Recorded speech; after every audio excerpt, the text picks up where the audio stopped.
we're really committed to teachers' growth, but one of the things I always say is that we can't be more committed than you are. Okay. And that's why we said we wanted people to register. We didn't just want it to be, for if you don't want to register, you don't want to come, that's fine. And so when we're giving people practical strategies to work with, practical assessments, practical tools, you would understand why. I want you to say this to yourself: 2025 ended well. 2025 ended well. No matter what is happening, 2025 ended well. Okay? But what will make 2025 end well? The power of your vision. The power of your vision. And I'm not trying to say that immediately, you catch it, everything will fall into place. No, there'll be ups and downs. There may be ups and downs. But I want you to carry this in your mind that 2025 ended well.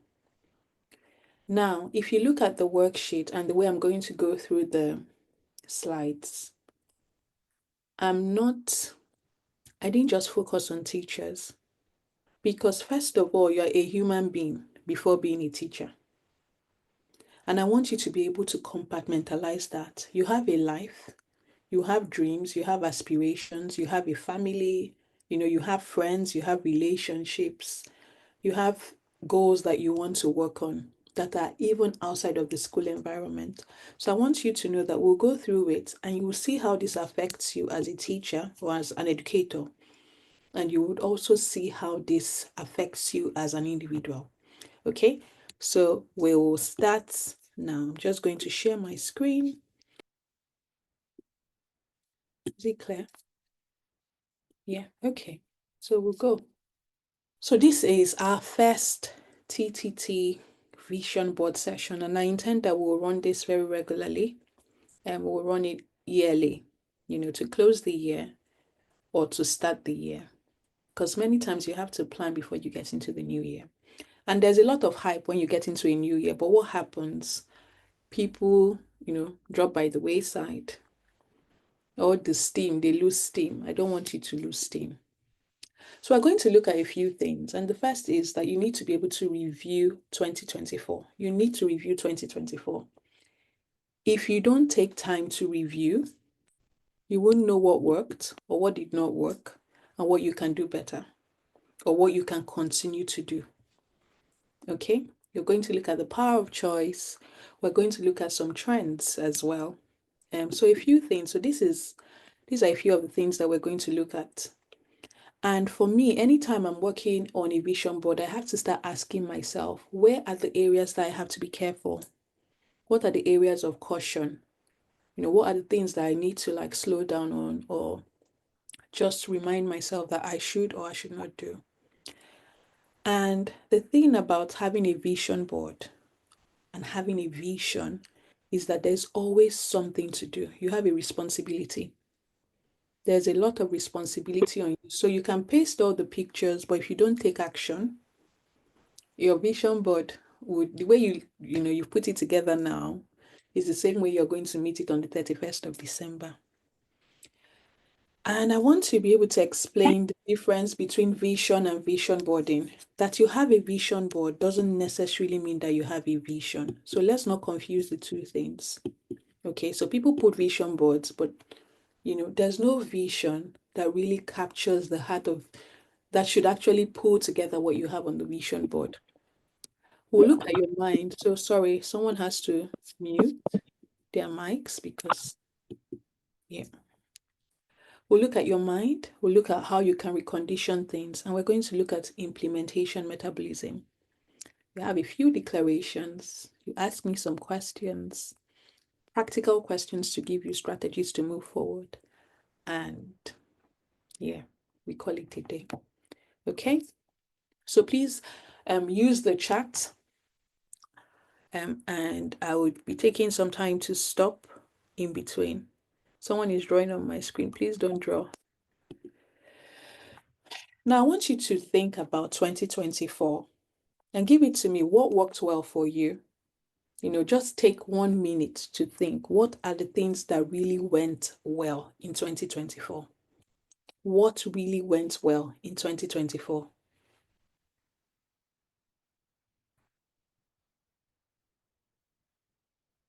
What really went well in 2024?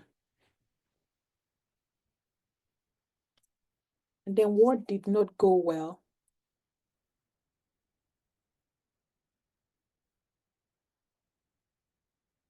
What went well in 2024? What did not go well? Just take a few minutes to think about it. Or did everything go well for you?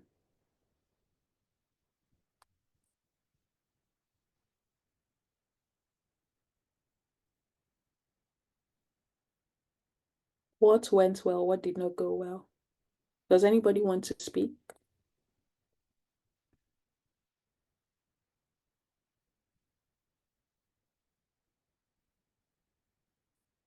If you want to share, only if you want to share. Now, why are we reviewing what went well, what did not go well? Socrates says this: an unexamined life is not worth living. So you shouldn't even be thinking of moving into 2025 if you haven't taken the time to step back and ask yourself, how did I do in this area? And one of the things I always use to calibrate myself is to use the wheel of life.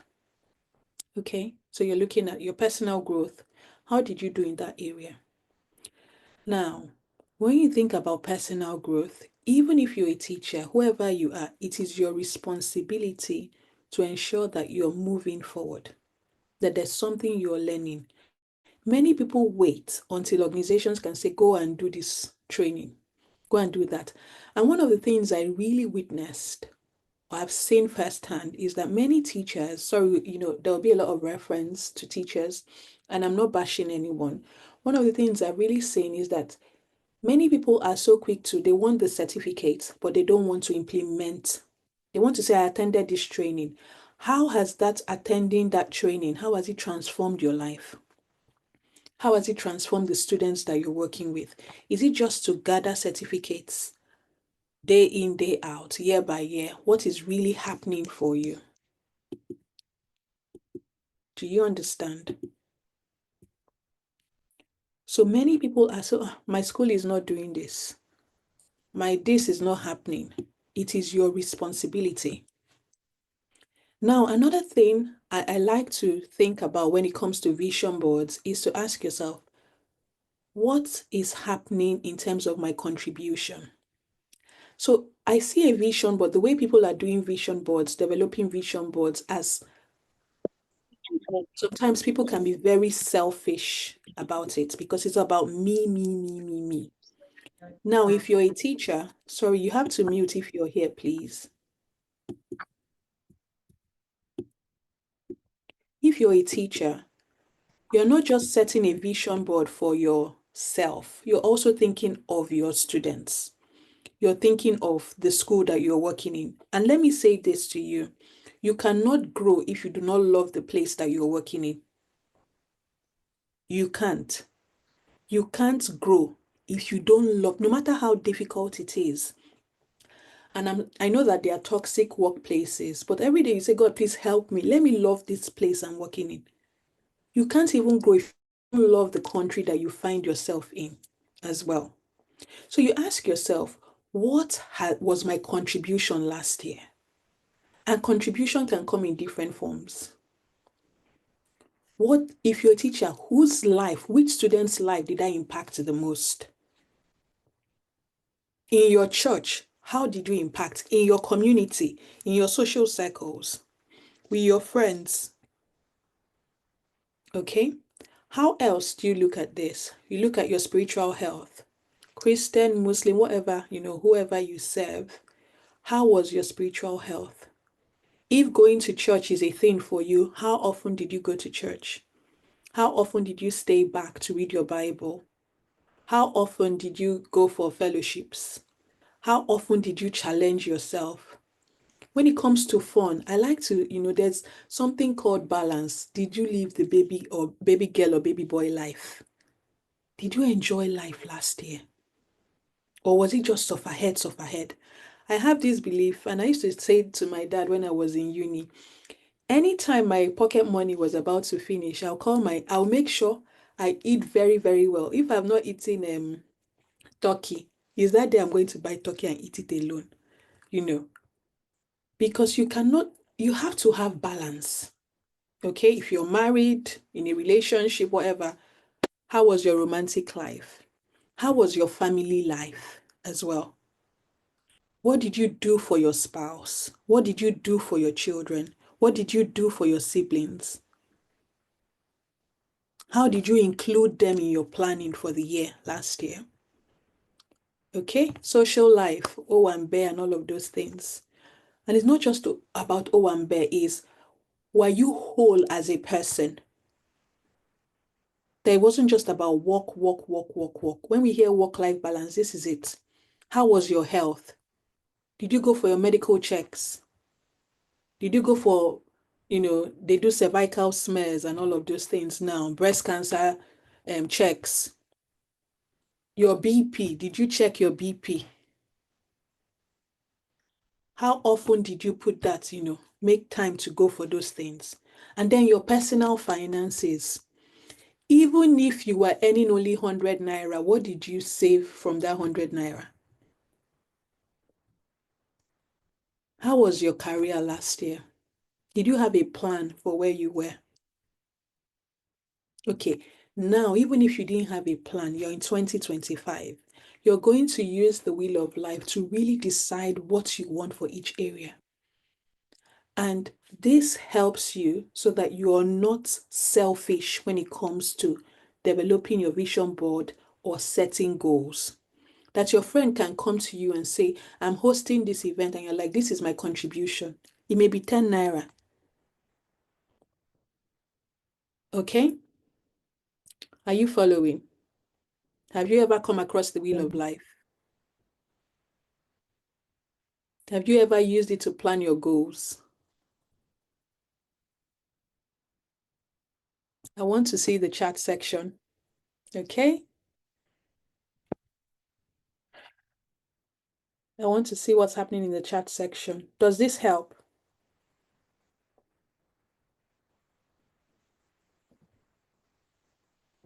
Does this help? An unexamined life is not worth living.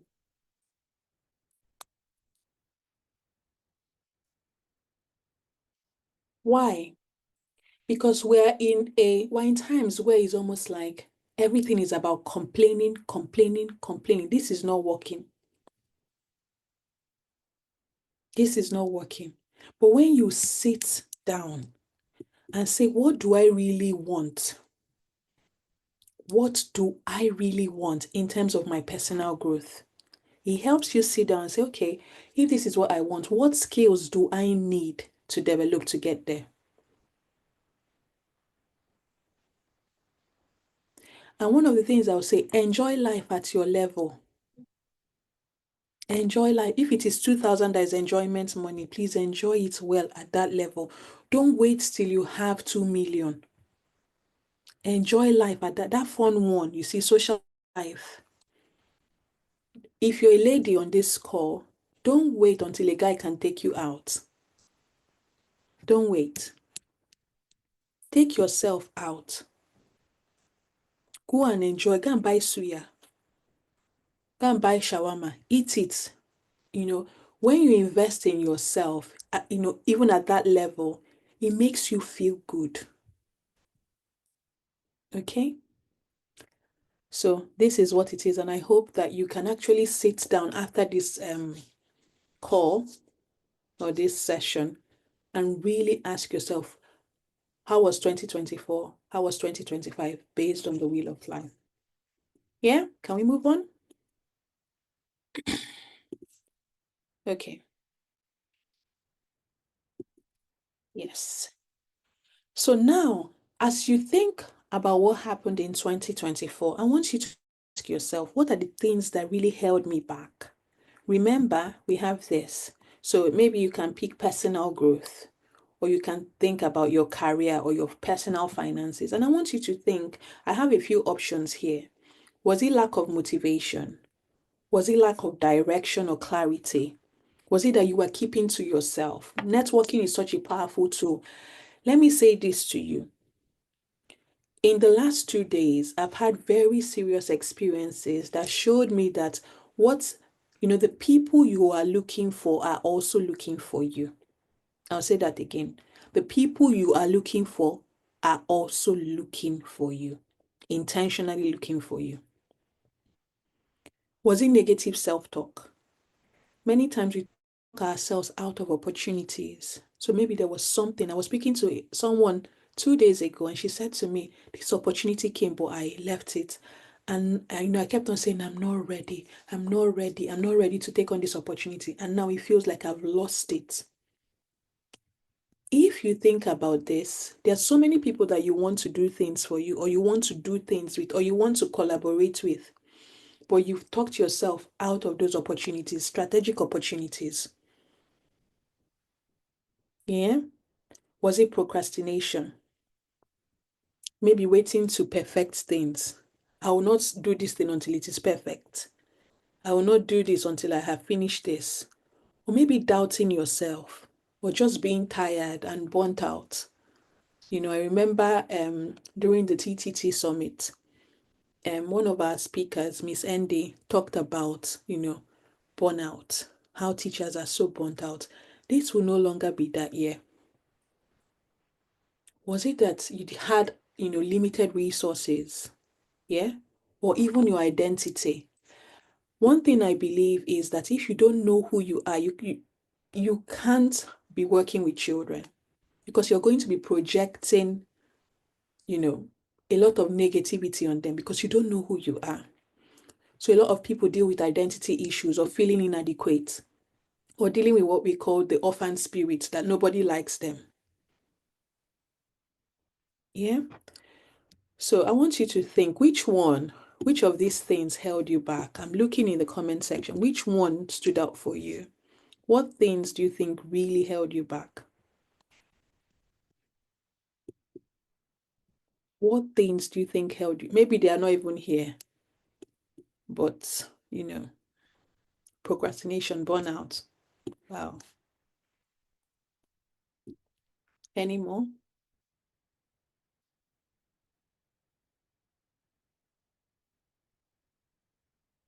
Limited resources. Okay. Any more? What do you think held you back? Pessimism, procrastination, warn yourself for. Oh, wow. What else do you think held you back?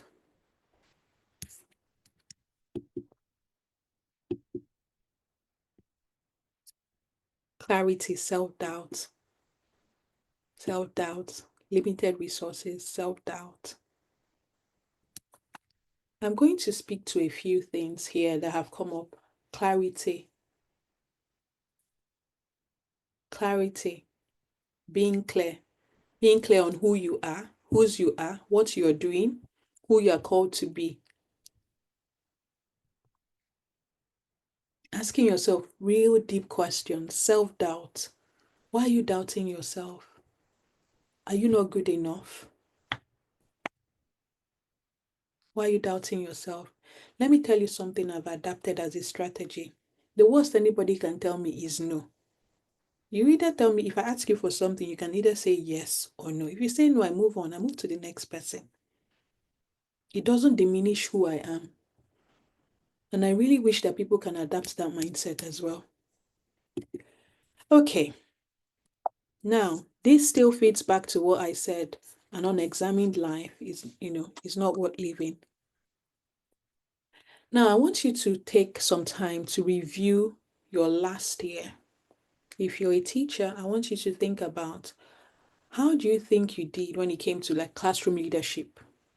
Let's cue back to when we had the summit, if you were at the summit, and our keynote speaker mentioned that teachers are leaders.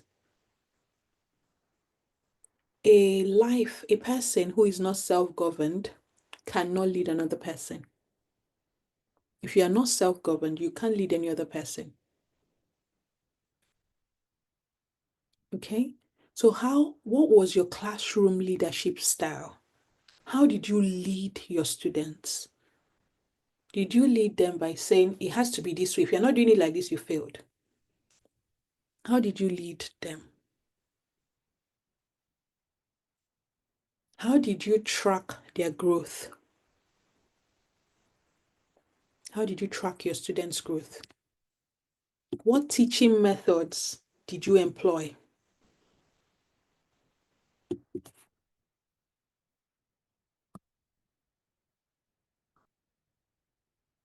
What teaching methods? Okay, even if the teaching methods had worked before, and I'm going to share something with you, and I want you to apply this strategy going forward.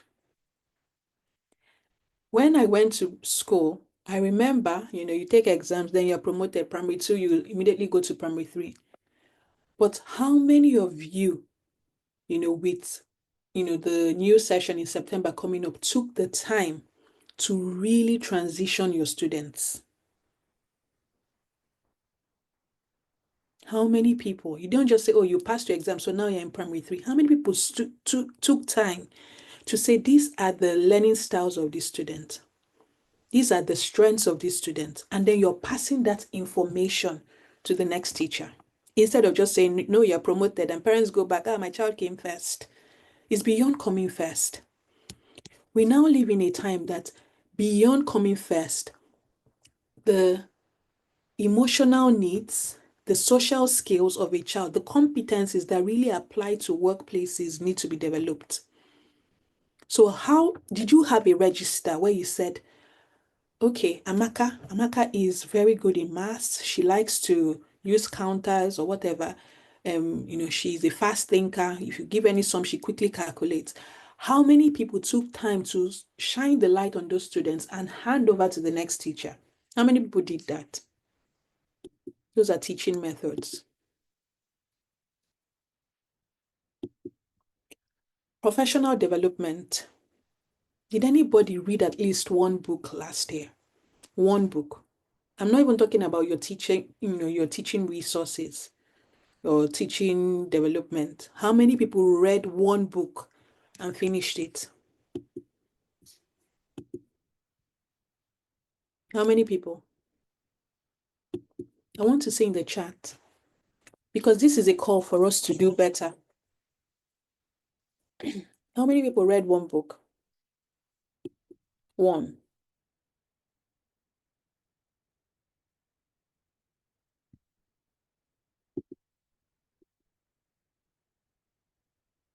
You read more than 10 books. Wow. You finished more than one. Personal development. The easiest way to get tutored, or get coached is through books. We cannot all afford all the coaching programs in the world, but you can afford a book. You can afford a book on leadership. You can afford a book on mindset. You can afford a book on clarity. You can afford a book. When you have family members or whoever coming back, don't say, please buy me chocolate. Tell them to buy you a book. Tell them to buy you a book. Now, teaching school community contribution. You see this behavior of I can't kill myself, I can't come and kill myself and die. That spirit has to end this year. How did you really communicate value to the school or contribute value to the school that you found yourself in or to the organization that you found yourself in? How did you meaningfully contribute? What of teaching innovation? Okay, we don't have laptops. We don't have screens to teach children. What did you try to do differently? All of us, we're all innovators. Let's stop waiting for people to innovate for us to use. We're all innovators. all of us, there's something in each of us that we can innovate. Resource optimization. Okay.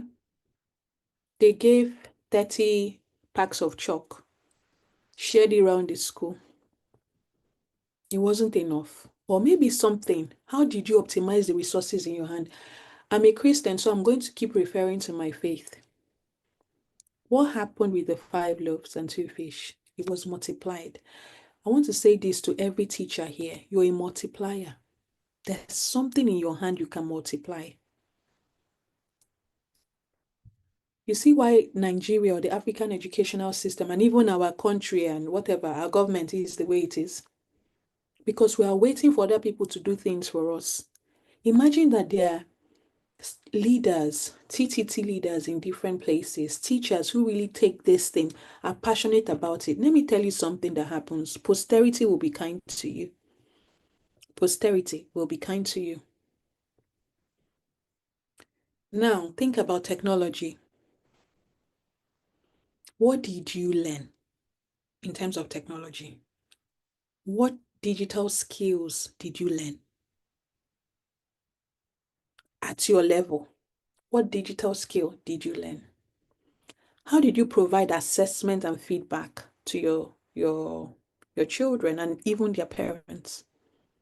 Is it, this child does not like to learn, he's very stubborn. He can play. How did you provide it? Let me give you a tip. Whenever you're giving assessment, whenever you're giving feedback, think about it this way. Think of the sandwich approach. What happens? There's a cup, before you make a sandwich, you should have 2 sides of bread, isn't it? So the first side should be where you say good things about that person. The middle point should be where you say, I think you can do this better. I think you can stretch yourself more in maths. And then the last side should be where, you say this, no, sorry, the middle side should be say, you didn't do this well. And then the last side should be saying, this is how you can stretch. Research more about the sandwich approach. When you're giving feedback to students, when you're giving feedback to your colleagues, when you're giving feedback to the schools or whoever, the owners of where you work, think of the sandwich approach. Don't just get up and bash people. Oh, no, no, no, no, no, and everything is fight. Yeah? Assessment. Now, this is interesting. We have very outdated models of assessment. And all that has to start changing with you. I remember when I was in school, you will find that the assessment they gave last year is what they gave the previous year, is what they gave 3 years ago, is what they're giving this year. What is that teacher trying to tell me? That nothing has changed in that field. So they're assessing you based on 10 years or 15 years ago. You have to sit down and say, what innovation has happened in my field? Don't look at teaching anymore as I just want to teach. You have to look at it in terms of, I want to raise people who can actually adapt to the wider society. And then what was your learning environment set up like? How did you set up your learning environment? Did you segment your class?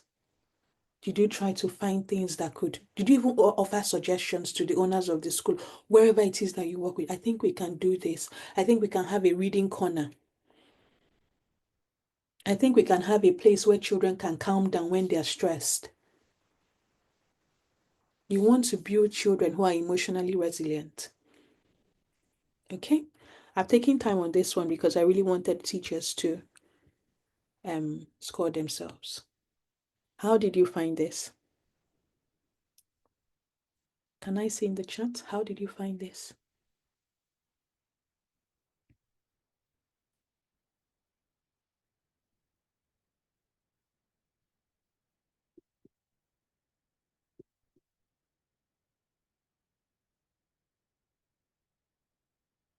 Is it giving you some ideas?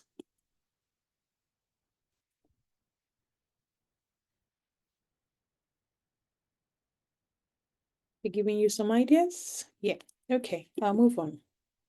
So now, I've talked about teachers. I want you to also think about reviewing your year as a person. How was your spiritual life? How was your career? If you're a business person, how was business? How was your parenting?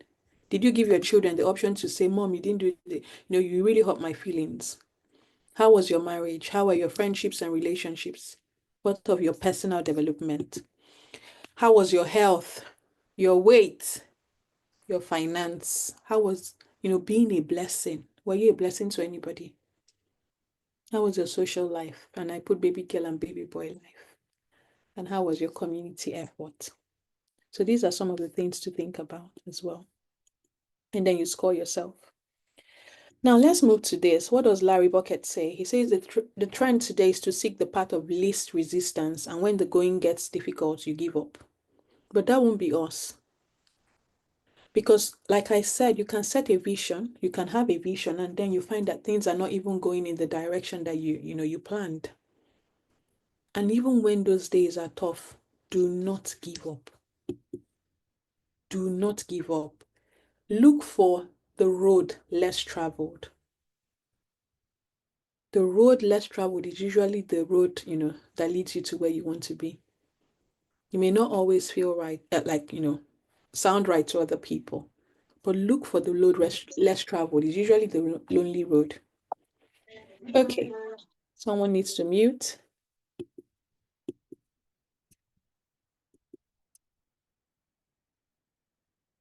Okay, now you have a choice. You have a choice. You have a choice to be extraordinary or to be average. And why do I say this? Because life gives us options. Life always gives us options. Just like you have yes or no. And so even if last year didn't go to plan, you can always still make the choice to make sure that this year ended well. One thing happens, people can say, last year, after all my plans, it didn't work out. But you can continue to say, this year will be different. I'm going to elevate myself. I'm going to plan for better success in my classroom and beyond this year. Okay? Yeah. Now, even when you look at, sorry, I'm just going to read this. Okay? Took up a teaching course that was going to be of help to me and my children with and without disabilities. Well done. Their parent had something positive to see. Well done, Rita. Well done. The true principles of success have been with us from the inception of time. We didn't just start talking about success. We didn't stumble on on that word. They have not changed and they are not about to change. If you want to be successful, know this, that there are principles that you must live with. These are age-long principles, ancient principles. Now, before we even start to say, how can I achieve whatever I want to achieve this year, whether in your personal life or even in your, as an educator, as a parent, whatever it is, it's always good to look at the trends. And this is important for me because when you're setting up your vision board, make sure you understand the trends. Don't just paste pictures blindly. Look out for trends. Yeah? What do I mean? Let's see. If you're an educator, things are going to change drastically. And I can say this because of different things. You can already see that there's the rise of AI. There's AI. AI is not going to go away. The people that are really going to win are the people that know how to integrate AI with whatever they do. Not the people that say don't use AI. AI is here to stay. Like we have moved into the fifth revolution. AI is here to stay. So what are you doing? How are you using it to ramp up your efforts with teaching? How are you using it? Another thing that is going to change is immersive learning. Go and research it. Immersive learning. There's going to be the rise of nano learning as well. There's going to be purposeful learning. Children are going to be challenging you. I don't understand what I'm learning in this whole thing. There's going to be the rise of that. There is a recommendation now to make sure that you're training children who are digitally literate and who are digital citizens. What do I mean? What do I mean? That people know that you're bringing up world-class citizens. So a child cannot just come now and say, the only gender we have is male and female. Things have changed. A child cannot come and not understand that there's something known as diversity, equality, and inclusion. Things have changed. And so when you're telling someone, be kind because this person has a disability, you're aligning with DEI. Okay? There's going to be the rise of administrative task automation. There are so many things that you're manually doing that need to change quickly. Quickly. Whether it is in developing your assessments, whether it is in planning your lessons, whether it is in looking at the curriculum, whether it is doing homework, putting together homework material, you can actually automate these things. There's going to be the rise of personalized instruction. What does that mean? That children are not just taught as, I'm teaching a class. Not just personalized instruction, but differentiated instruction as well. Children would understand, and parents will need to understand that the way we teach children is there's going to be a rise in that. And so if you're a teacher, you haven't started looking at these trends and asking yourself, how do I apply this when I'm teaching biology? How do I apply this when I'm teaching science? You're going, before you know it, it will look like you're extinct. There's the rise of improved assessment. Assessments are changing. The way assessments are handled, completely changing. There's now a significant emphasis on lifelong learning and skills development. You're not teaching children to pass maths and English and pass science. You're teaching them so that they can actually develop the life skills that can make them, that will help them survive anywhere in the world. Now, the last one, and there's still more, but these are the ones on the rise. There is a significant need for more adaptation to changing learning environments. A typical example is what happened to us in COVID. Many children did not go to school. Many children did not receive any instruction because schools were not ready. And so what does that mean? We have to be agile. That if tomorrow they say Lagos state government has shut down all the schools in Lagos, children can still receive instruction. When you're developing your lessons and lesson plans, how are you developing it in such a way that you can even send it to their parents and you are sure that the child is learning? Let me say this as a way of caution. Do not overload children with homework. Holiday period, you will see children will come back with, 10 assignments. And I'm like, is this holiday or is this assignment season or what is it? Give them the opportunity and the options to explore and play. They need to know the difference between a holiday and a school session. Is everybody hearing me? Is everybody hearing me? Loud and clear. Okay. Yes. Thank you. One thing I'm going to say again, I'm Yes, going we deeper. I'm glad you're hearing. Please go and tell the people on the Telegram group to join. This is their last chance. They should join you. This is more serious, sad than we thought. Okay. So I said things to look out for as educators. Start looking out for that. Start looking out for that. Start looking out for that. You have to understand that you must be relevant. Relevant. You must be relevant. I need to mute somebody's mic. I'm not sure whose it is.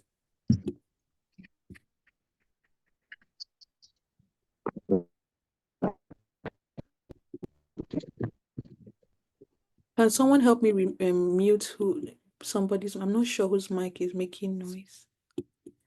Okay.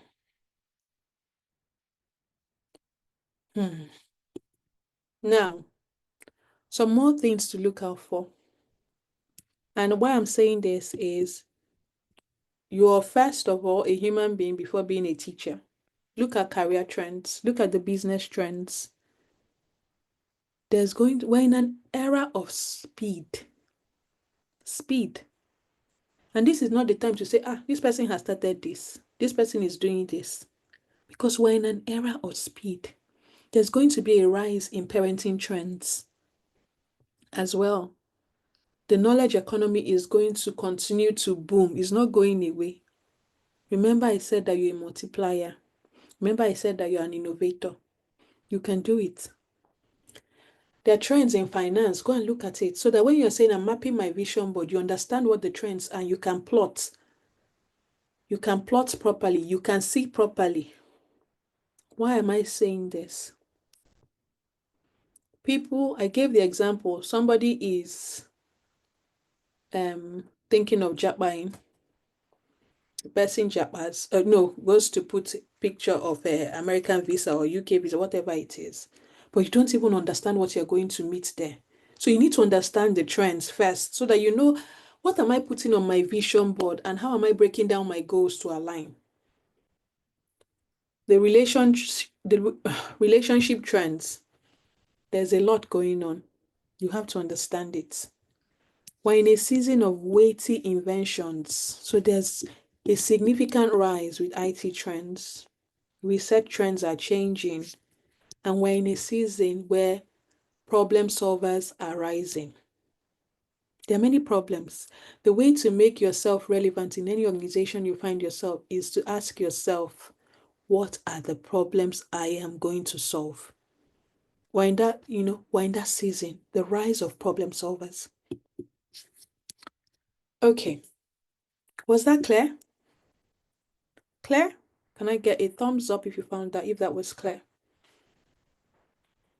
Yeah? Okay. We'll move on. Now, I want you to practice caution. I want you to tread on the path of caution as well. Yeah? Why? There are so many things that would make you not achieve what it is that your heart sets out to do. The power of your words. The power of your words, even in your personal life. What you say, what you allow come out of your mouth, if it is not in alignment with what is on your vision board, it's almost like you're pouring water into an ocean. You have to be careful. If you're a teacher, you may have a student who may be seen as stubborn. Don't join them to say, this boy is stubborn, eh? When the parents come, you see, yes, he's a very stubborn boy. The parents will say, how would you change? How would you impact that child? And one of the things I want you to do is, as much as you're doing this vision board for yourself as a teacher, for your family and your goals, make sure you have a vision board for your students. Before the year ran out, I called my 9-year-old and I said to him, we're closing out 2024. This was on the 31st. What do you want to do in 2025? What does that do? It puts the responsibility on him. It puts the responsibility on the child.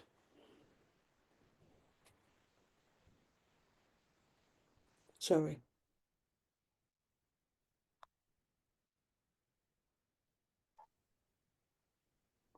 It puts the responsibility. You don't want to raise a child that thinks that, oh, I need to, until my teacher does this, I cannot move. Call your children one by one, have one-to-ones. What do you want to achieve this year? Some will say, I want to come first. If you want to come first, this is what you're going to write it down. Go back and set vision sessions with them. I know the term has started, but it's not too late. Let them have a plan. Let them have a plan. The next thing is that you must be resolute. Whatever is happening, you have to propose in your heart to move forward. Sorry, can someone mute their mic? It's very distracting for me.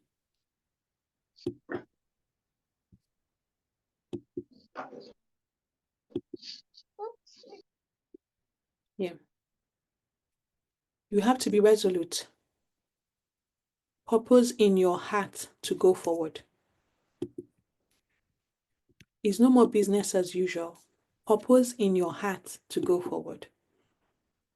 Avoid the easy way out. Avoid the easy way out.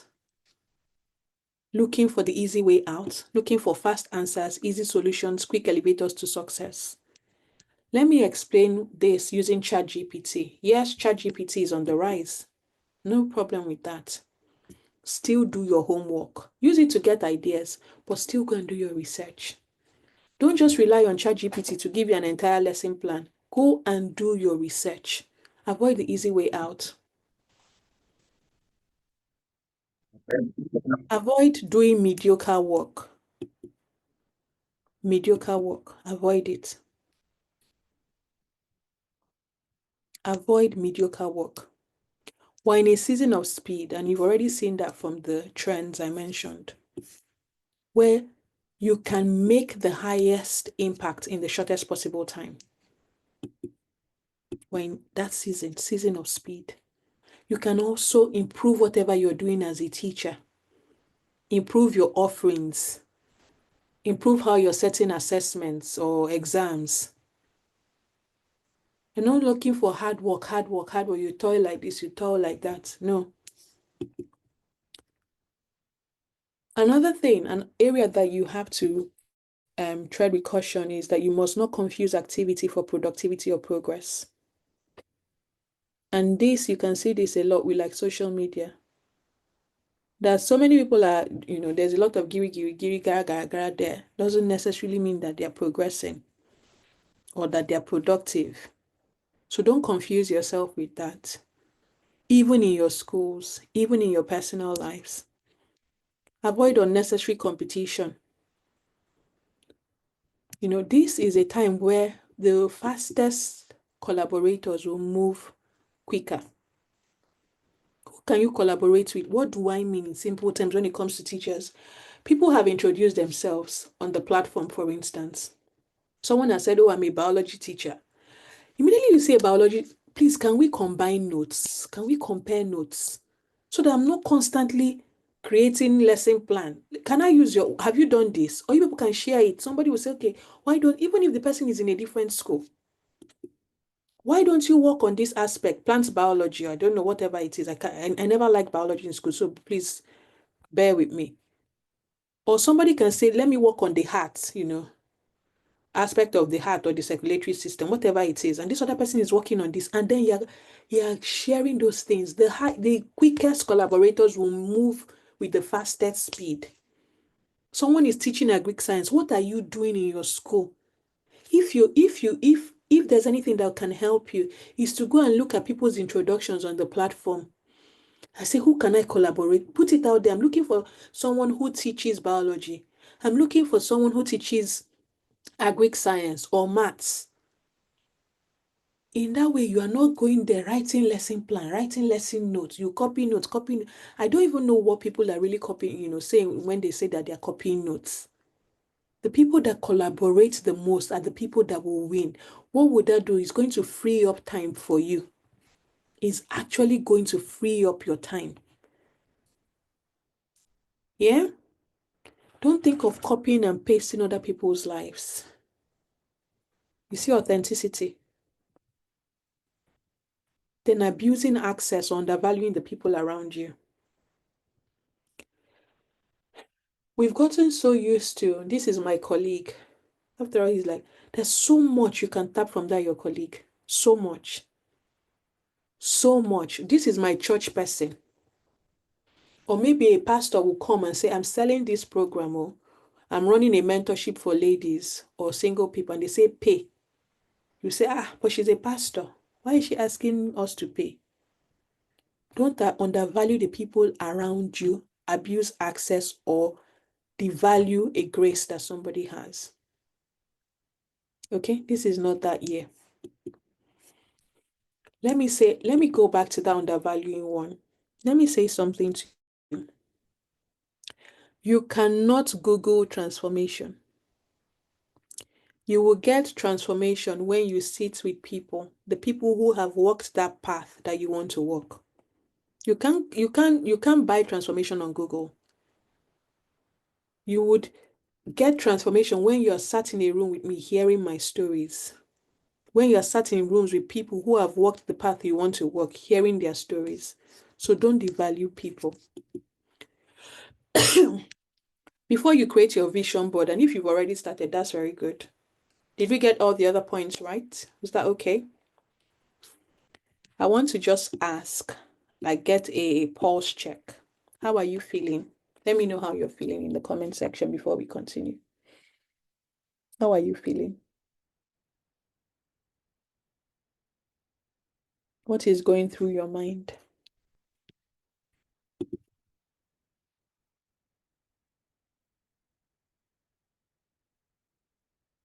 If someone wants to unmute their mics, that's fine. If you want to use the chat, there's work to do. There's work. There's work.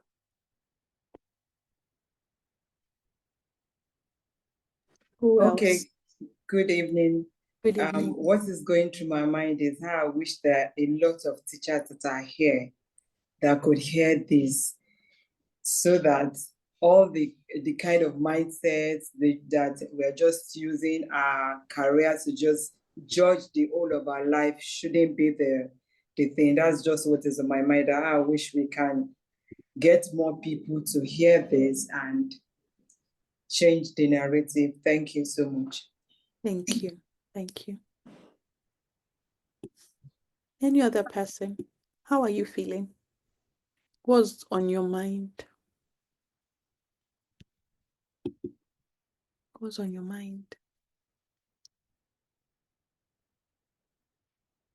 Okay, some people are not feeling anything, so let me go on so that we'll finish. Olasumba said a lot. Can you I'm feeling blessed to be part of this session. I wish I had this last year. Feels like the year should start all over, but it's obviously still a fresh start. Every day is a fresh start. Every second of your life is a fresh start. Don't ever think that you have lost time. You haven't lost time. You have not lost time. Okay? And the moment you decide that this minute is a fresh start for me, you will gain speed. But if you keep on living in last year, you'll just be sad and think, and that can stop you in your tracks. I'm glad to be here. God bless you. It's a fresh start for me. Yes. Okay, I said there's something to do. Before we go into that, I want you to differentiate between a vision and vision board. And this is what I have to say. A vision board without a clear vision is only ambition. Before you start pasting all those pictures, if you don't have a vision, you are just being ambitious. Okay? A vision board without a clear vision is not a manifestation of aspirations. It's a mere representation of ambition. And for true manifestation to occur, one's innermost desires must align with a purposeful understanding of oneself. So don't confuse the two. They are different things. There's a vision and there's a vision board. And a vision board is powered by a vision, a compelling vision. So when you think about your school, you think about your children in your class, what is really powering you is the vision you have for that class, the vision you have for those children. I'll say this again. When you have a vision for your classroom, when you have a vision for the school that you are in, when you have a vision for the organization that you are in, separate from all the vision and mission statement that organizations set to, you have a vision. This is what I want to achieve. Posterity will be kind to you. And you will see it in different ways. Okay, let's move into vision and vision body. I'm trying to go very quickly. Vision is not something that can be confined to a board. You cannot confine your vision to a board. It's a powerful essence that comes from God, and it provides you with direction, guidance, and revelation. So don't think that all of your vision can be represented on a board, something like this. Just pick a board, and your vision cannot become confined to a vision board. Okay? Your vision board are just snippets, representations of where you want to go, what you want to do. If you're a Christian, tie your vision to, power it with God's word. Power that vision with God's word. Now, I said this at the beginning. I'm just going to go through this quickly. Visioning is a leadership responsibility. What does that mean? Everybody that you attach to your vision board, you have a leadership responsibility over them. If you say, oh, I have a class of 10 children, and you say, for Mike, I want to do this. For Temitope, I want to do this. For Nunu, I want to do this. You have a leadership responsibility to make sure that those things you have said that you want to see for those children are achieved. It's your responsibility. So don't put things if you don't want to be responsible or accountable to those things. Don't put them on your vision board. It's beyond pasting pictures. It's ensuring that you're putting structures, solid structures and systems to help you achieve your goals. Now, when we went through the reflection exercise, you saw areas that you are deficient in. What structure and systems and plans can you put in place? If, for instance, you were weak in feedback, giving feedback, what can you now do? Have you taken the time to understand or study who the gatekeepers of feedback and assessment are? Like I said, personal development is your responsibility, and that is why it is called personal development. It is personal to you. Oma cannot go and, read maybe John Maxwell's 15 Laws of Leadership or Growth. After reading it, then it will now become Onyekachi's personal development. It can't. It is yours, and that's why you have to take the leadership responsibility. It's about putting in strategies that make you succeed. It's a system to remind you to move forward continuously. That when you look at the vision board and you're like, I said I was going to do this, so I haven't started. How can I make sure that even with my 8 hours in a day, I still carve out time? Can I go to bed early and wake up to do some work? How can I put a structure that works? Can I make sure that I batch cook over the weekend so that my children have food? Is sitting down really questioning yourself. The things I say about vision boards. Anyway, it's a system to help you gain clarity. And it's a system to get you thinking beyond yourself. Beyond yourself. Okay, now I like to use scriptures to back my vision board. And you can use anything. You can use affirmations. You can use words. Make sure that you put together scriptures, Bible passages, or words that match what you have on your vision board. If you say that you're going to have speed and then you put, what's the fastest running animal in this world? Or Ferrari, I don't know. Which car runs the fastest? You put Ferrari and it's the significance of speed. What does the Bible say about speed? Yeah? What does the Bible? There has to be a passage that really speaks to you. What does the Quran say about speed? What are the things about speed? What words can you put there for speed? Okay? Is that clear? I'll move on quickly. But there's still something to do. Whatever you're doing this year, make sure that you're developing yourself in grit, in charisma, in your personal development, in your communication style and communication skills, in depositing in strategic relationships, investing in strategic relationships, in reorganizing your life to accommodate learning. Make sure. When people say to me, parents, they just talk to me anyhow. 1 second, someone has to mute their mic.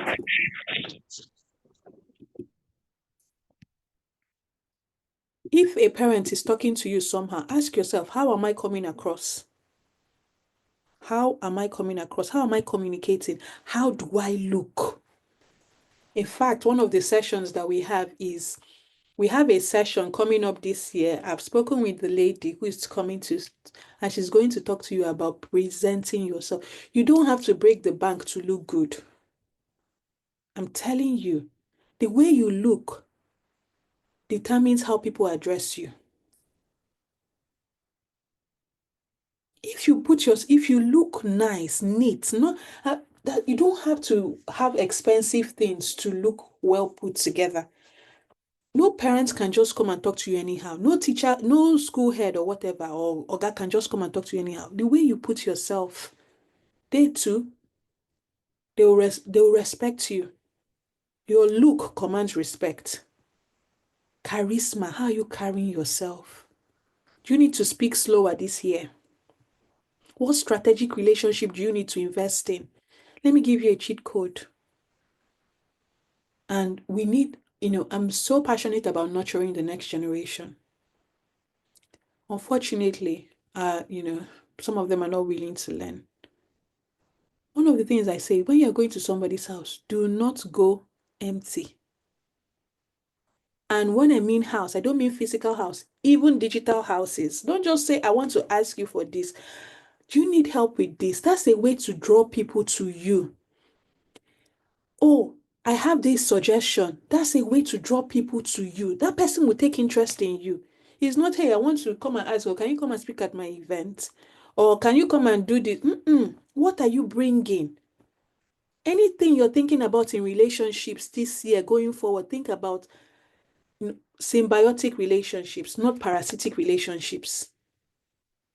Parasitic relationships wear people out. I have a suggestion. I think we can run this TTT TTT platform better, using this. One thing I like to admit is I don't know everything. People have strategies I don't know about and that will work. When you go for your this thing, instead your PTA meetings or whatever, instead of just complaining, or your teacher meetings, say, I think we can try this. Look for opportunities to provide solutions, not just finding the problem. If you find the problem, make sure you have an accompanying solution.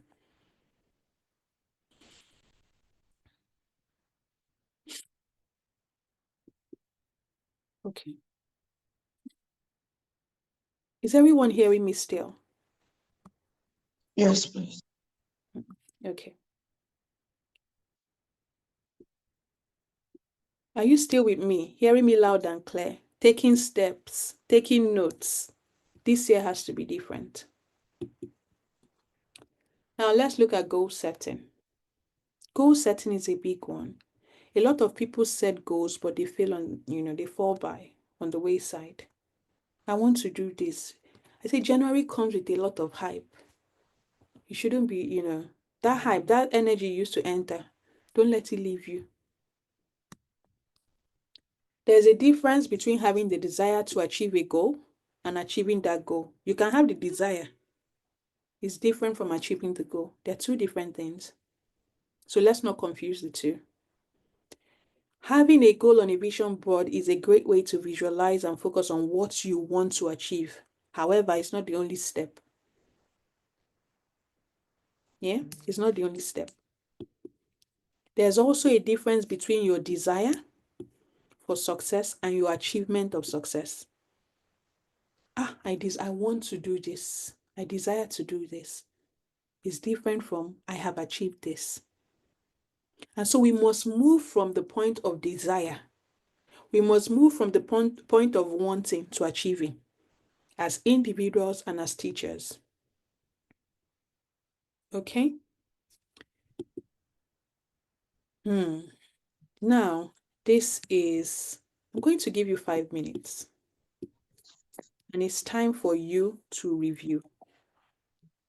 I want you to review one goal you didn't achieve last year. I want you to think, what really held me back? And when you do that, after we go away from this session, you take some time to repeat this across all the goals that you have set for yourself this year. Is it clear? So 5 minutes, I'm going to go off camera for 5 minutes, and you're going to review one goal One thing that mattered to you last year that you didn't achieve. Think about what really held you back, and then you repeat the exercise across all goals after we have left this session. Okay, so tomorrow is Saturday, is a good day to sit down and do this exercise. So your time starts now.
Hi, so our time is counting down.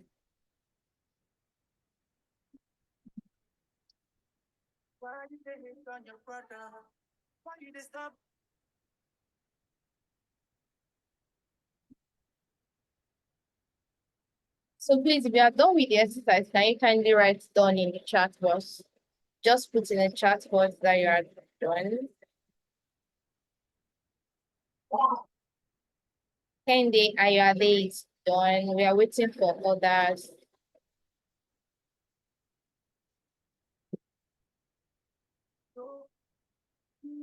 Hi, Oma. Your video has been fun, and I see you're following.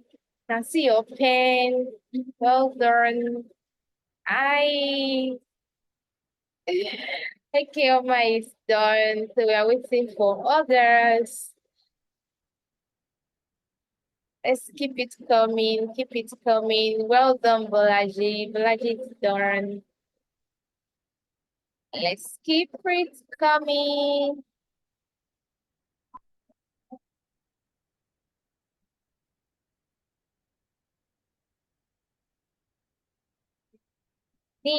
Lola is done. Well done, well done. Done. Rita is done. Yes, I love that. I love the energy. Let's keep it coming. And I hope that we are going to be doing this for all our goals. So the instruction is you repeat this exercise across all your goals. So after this session, take your time, sit and plan.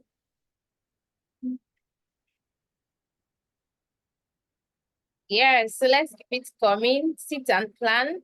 Repeat the exercise across all your goals. Repeat the exercise across all your goals. You can personally take up the wheel of life and start reviewing from beginning. Yes, thank you, Grace. Grace is done. Well done, well done, well done, well done. Well done. Yeah, thank you so much. So this is the wheel of life. So I want you to take up this after now. Try to look at it. Is there any part of this you could not achieve last year? And what would you be able to, or what hindered you from achieving it? Then what's the progress? How would you be able to achieve it for this year? From everything we've learned, how will you be able to achieve that? What are the processes you are taking? What are the steps you're taking to achieve these goals? So let's keep it coming. I don't know if Dr. Kashi is ready. I am here. I am ready because it's already late. I know it's late. So thank you. How did you find that exercise? So again, go back and do that across your goals. Okay, so you think of your vision board, think of breaking down what you put on your vision board into goals. And we can take that. You see how that's going to pan out. Okay, now I'm going to do a specific one for teachers. I want you to think about your classroom environment. And if you look into your worksheet, you will see SMART goals. So they must be specific, measurable, achievable, relevant, and timely. Timely, they must be time bound. Don't have goals that don't have any time. You just leave it open-ended. There has to be a time attached to it. Okay, so if I think about your classroom, for instance, you can say, what specific change do I want to make in my classroom? I gave an example of having like a reading corner or an area for children to distress or a painting corner. All of those things, no matter how small, even if you're working in a government school that may not be well equipped, there must be something you can do. Okay? How will you measure it? So think about how you can measure that you're actually, working towards this goal. What will make this achievable? These are some questions to ask. And why is this relevant to your students? So don't think about just setting goals just for yourself. Remember what we said about thinking about the other people, the other key stakeholders that you have to lead. And by when would you achieve this? So making it time bound. If you look at this, I have this particular one. So I want to implement project-based learning in 50% of my lessons. What does that mean? I'm shifting. Remember that we looked at certain trends. I'm shifting from the normal way I was teaching before. So I'm going to make my classes more practical. That if I'm teaching children about pollination, it's not just that they read. You can actually show them. You're teaching them about the heart. You can actually download a resource that shows them what the heart looks like and how things are pumping. There's so much. There is so much. One of the things that we're going to be doing is making sure that we're training you in digital literacy, that you can plan your entire, have a laptop, sit down and plan. You can do animated things that you can take back to your classrooms and teach your children. Is it achievable? So in terms of achievable, you say, okay, I'm going to adopt 3 new teaching technologies. Okay, is it relevant? When you think about relevance, ask yourself, how is this aligning with 21st century skills? How am I making sure that my children, I'm preparing them for the future of work? How am I sure that I'm making them culturally relevant? Okay, I'm not just teaching them to pass exams, but I'm teaching them to be released into the wider society as well. And the last one is timely. So you must make sure that it is time bound. So I'm going to complete this by 17th of February or before half term. So make sure you're doing this. Okay, so another one you could consider is your student outcomes. You know the area, you're the one wearing the shoes. You know where it's pinching you in your classroom. You know where it's pinching you in your school. You know where it is pinching you in your personal life. So one of the things we could do is look at this. Let me come here. 1 second. Just trying to get back to that slide quickly. Sorry, move. Yeah. Remember we looked at this? So you can start to do this and say, okay, classroom leadership. I wasn't doing, I can actually improve and set smart goals around it. Student growth, teaching methods, all of these things. You have to have measurable metrics. One of the things that is going to happen this year is that people will come to collaborate with you because of the power of your data. They won't just come because you say, oh, I had 30 students and all 30 students moved on to primary 4. They are going to come to work with you because of the kind of data you can give. You can say that I saw that these children were deficient in this area and this is how we match them up. This is how we scaled them. This is the learning adaptation we did. People will come to collaborate with you and with your schools and the people in your schools because of the quality of data you're going to give. So it means that you have to pay attention. And we have seeing eyes and hearing ears, and you can do that. Now I'm going to quickly rush. I've talked about this. We've looked into this. So think about the different areas from the assessment and say, what can I pull out? Okay, move. Your mind is so powerful. Remember we said some of the things that you shouldn't do with, even what you say, what you allow proceed from your mouth. Think about your mind. Your mind, guard it jealously. Seriously, guard your mind, guard your heart jealously this year. Even when other people are saying this one is not working, this school is like, guard what is entering you seriously. And you know the thing? How do things enter our minds? Through our ears. Our ears are portals, they are channels. And there's something I always say.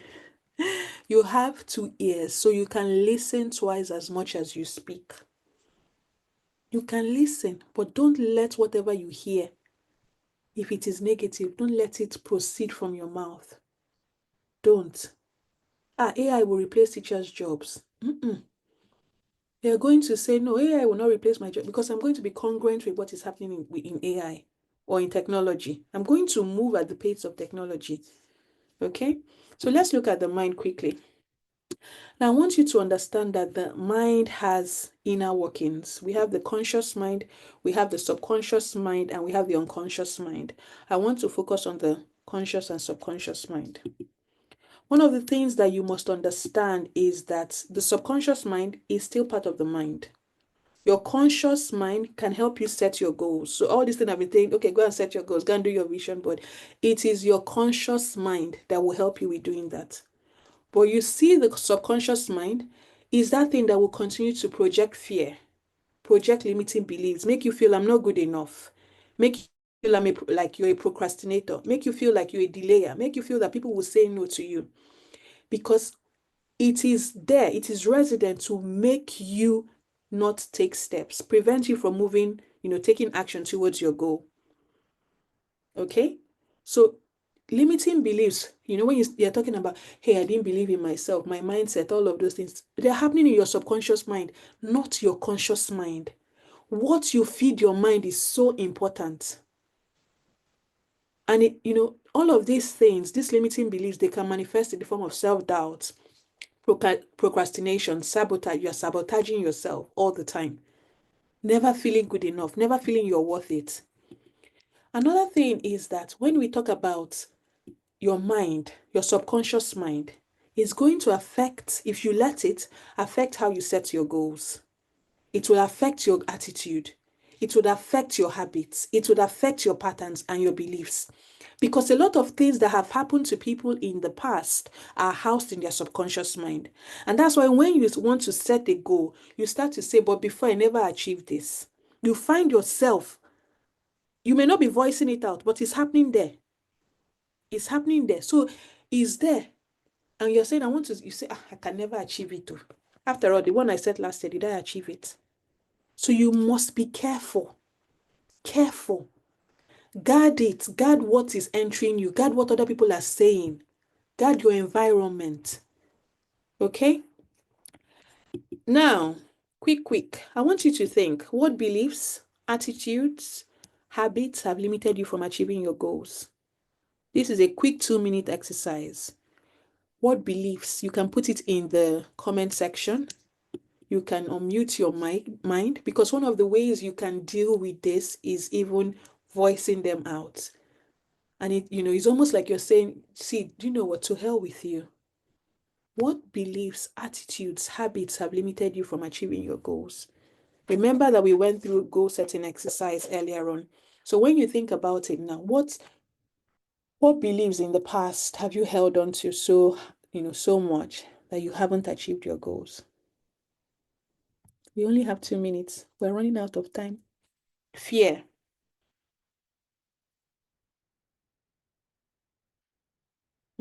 What else?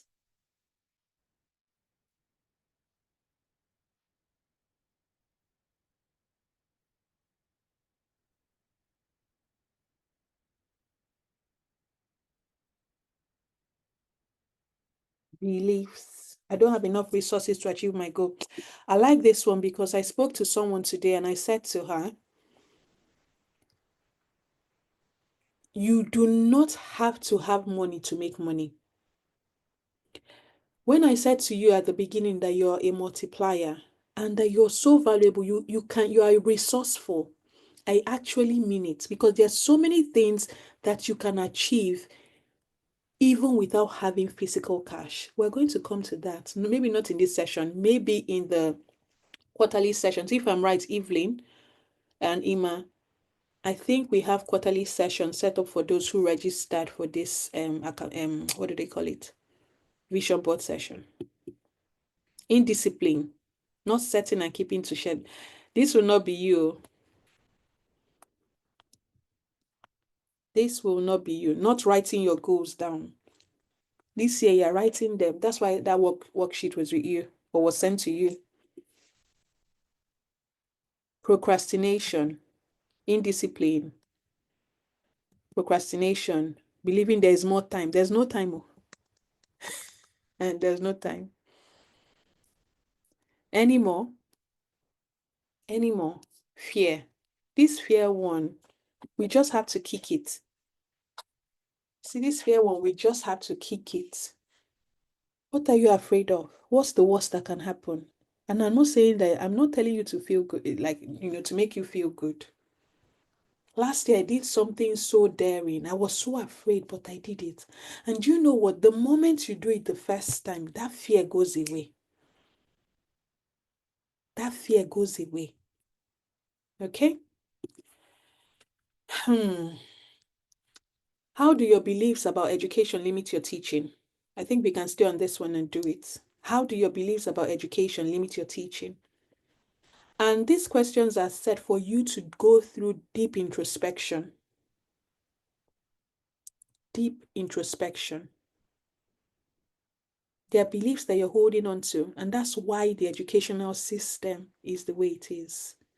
Even if you're in a private school and you're doing the most there, ask yourself, can I do better? What assumptions do you hold about your students' capabilities? You will hear things like this one, you will never pass common entrance, so you're always playing football. I heard it when I was a child.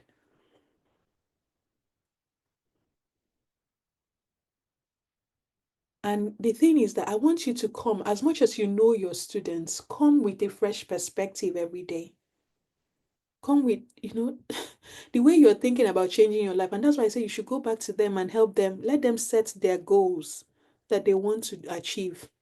Let them sit down and set it with you. What do you want to do this year? I want to come first. Help them. So you say you're going to do better in maths. You're going to do this. Give them that responsibility. The one I really want to focus on, and I want to see your answers, is what teaching practices are you afraid to try?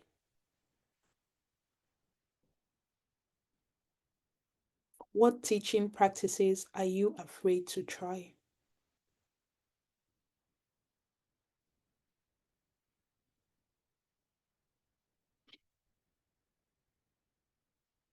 I'm waiting in the comment section. We have to move very quickly. What teaching practices are you afraid to try?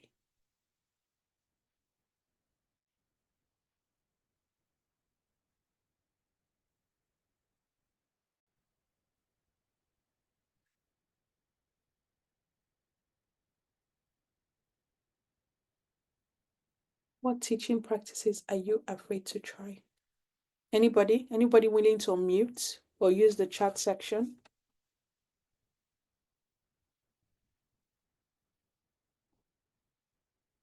Anybody?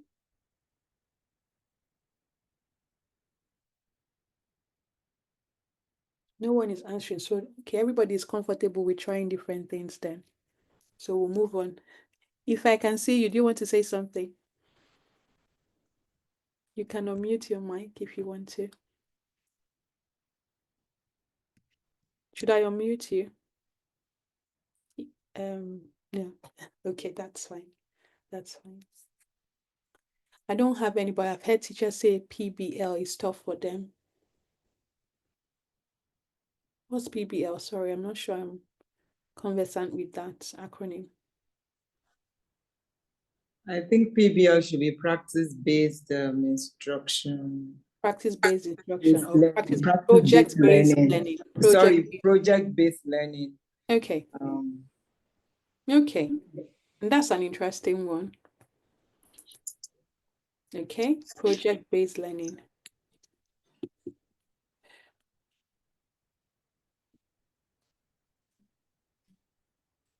Okay. What other teaching practices are you afraid to try? Anybody? You don't have any? Okay, that's good, Bolaji. I like that. So this is the year that we dare the things that we couldn't dare before,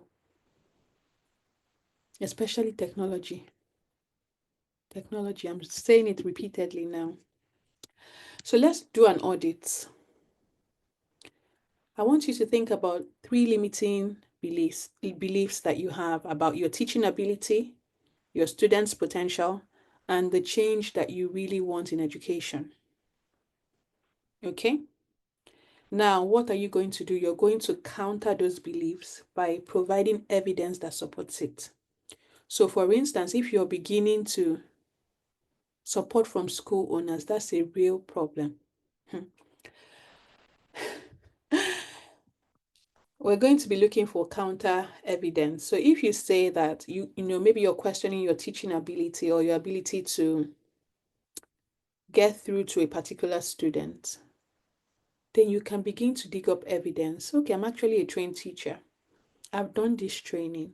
I had a student like this before, and I tried this method or tactics before. It worked. So you have to counter those things. Okay? Another one is your student's potential. You find evidence contradicting it. Or they say this type of students can learn, maybe a dyslexic student, you go online and find that there are different dyslexic students that are learning and doing great things. In fact, a lot of the entrepreneurs that we have are dyslexic. For every problem you're going to face in teaching and even in your personal life this year, you must get a counter evidence. Educational change. Find an alternative perspective. Have you seen countries that transform their educational landscape? Nigeria, Ghana is not going to be, an exception. There are countries that have changed their education. No matter how difficult it is, you must. And this applies to all your goals as well. That there's counter evidence to support that thing that you believe or you're beginning to think is not possible. Is everyone still with me? Or are people already sleeping off? Let me know. Or maybe we should call it a day. Should we call it a day? Dina, I've just seen you. Welcome. Should we call it a day? If I don't see enough evidence, I'm going no. Evidence has to full everywhere. We have to have enough evidence everywhere. If not, I'm going. Okay, I can see you. Okay. Now, your way of thinking determines your actions and the kind of results you would get. The way you think. That's why everything that seems negative puts the counter one to it. I had a mom who was saying, my son, he will not eat this. So he can't eat this. He's very picky. And I said to her, start to write what you want to see. It's not just about pasting picture. Write what you want to see. And she said, she wrote as little as he's going to eat chips. He will eat jollof rice. He will no longer want to eat crisps. And that is what is happening. But there's another thing I'm going to say to you. You can't achieve everything in your power. And even writing is not enough. So I want you to always think of making room for the supernatural. You can set your goals. You can have your dreams. You can have your vision. Make room for the supernatural. Make room for the hand of God. Make room for the hand of God. Even with that difficult head of school, make room for the hand of God. That difficult child, make room for the hand of God. That difficult parent, make room for the hand of God. That difficult spouse, make room for the hand of God. Many times the reason we're stuck is that we have thought, we think that we can achieve everything in our power. We can achieve everything that we've put on our vision board. Make room for the supernatural. If you don't remember any other thing today, remember that. Now I want us to work on reconditioning. We've looked at beliefs. We've looked at some of your attitudes, and your conscious mind, your subconscious mind, and all of the things that seem to hold you back or seem to have held you back because they will no longer hold you back. Let's look at working on reconditioning. There are different ways to recondition your mind. You can do that using the Word of God. If you're a Muslim, you want to use your holy book. You can do that through affirmations. And I don't mean I am a well of water. That's not.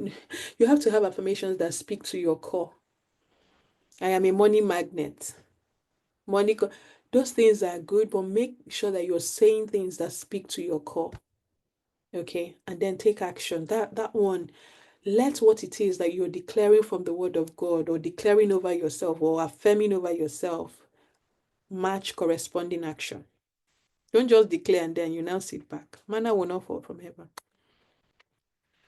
Now, I like to explain this in terms of thinking about metabolism. And we know what metabolism is. Yeah? The reason I'm explaining it this way is that you must look at your vision board as a living thing. It's a living and breathing thing. It's a living thing. Your vision board is not just pasting pictures. It is something that will come to life for you. So if you think about the chemical processes that occur when a living organism, has to maintain life. So you're thinking about, You're eating food and that food is being converted to energy. You're looking at regulating your energy balance.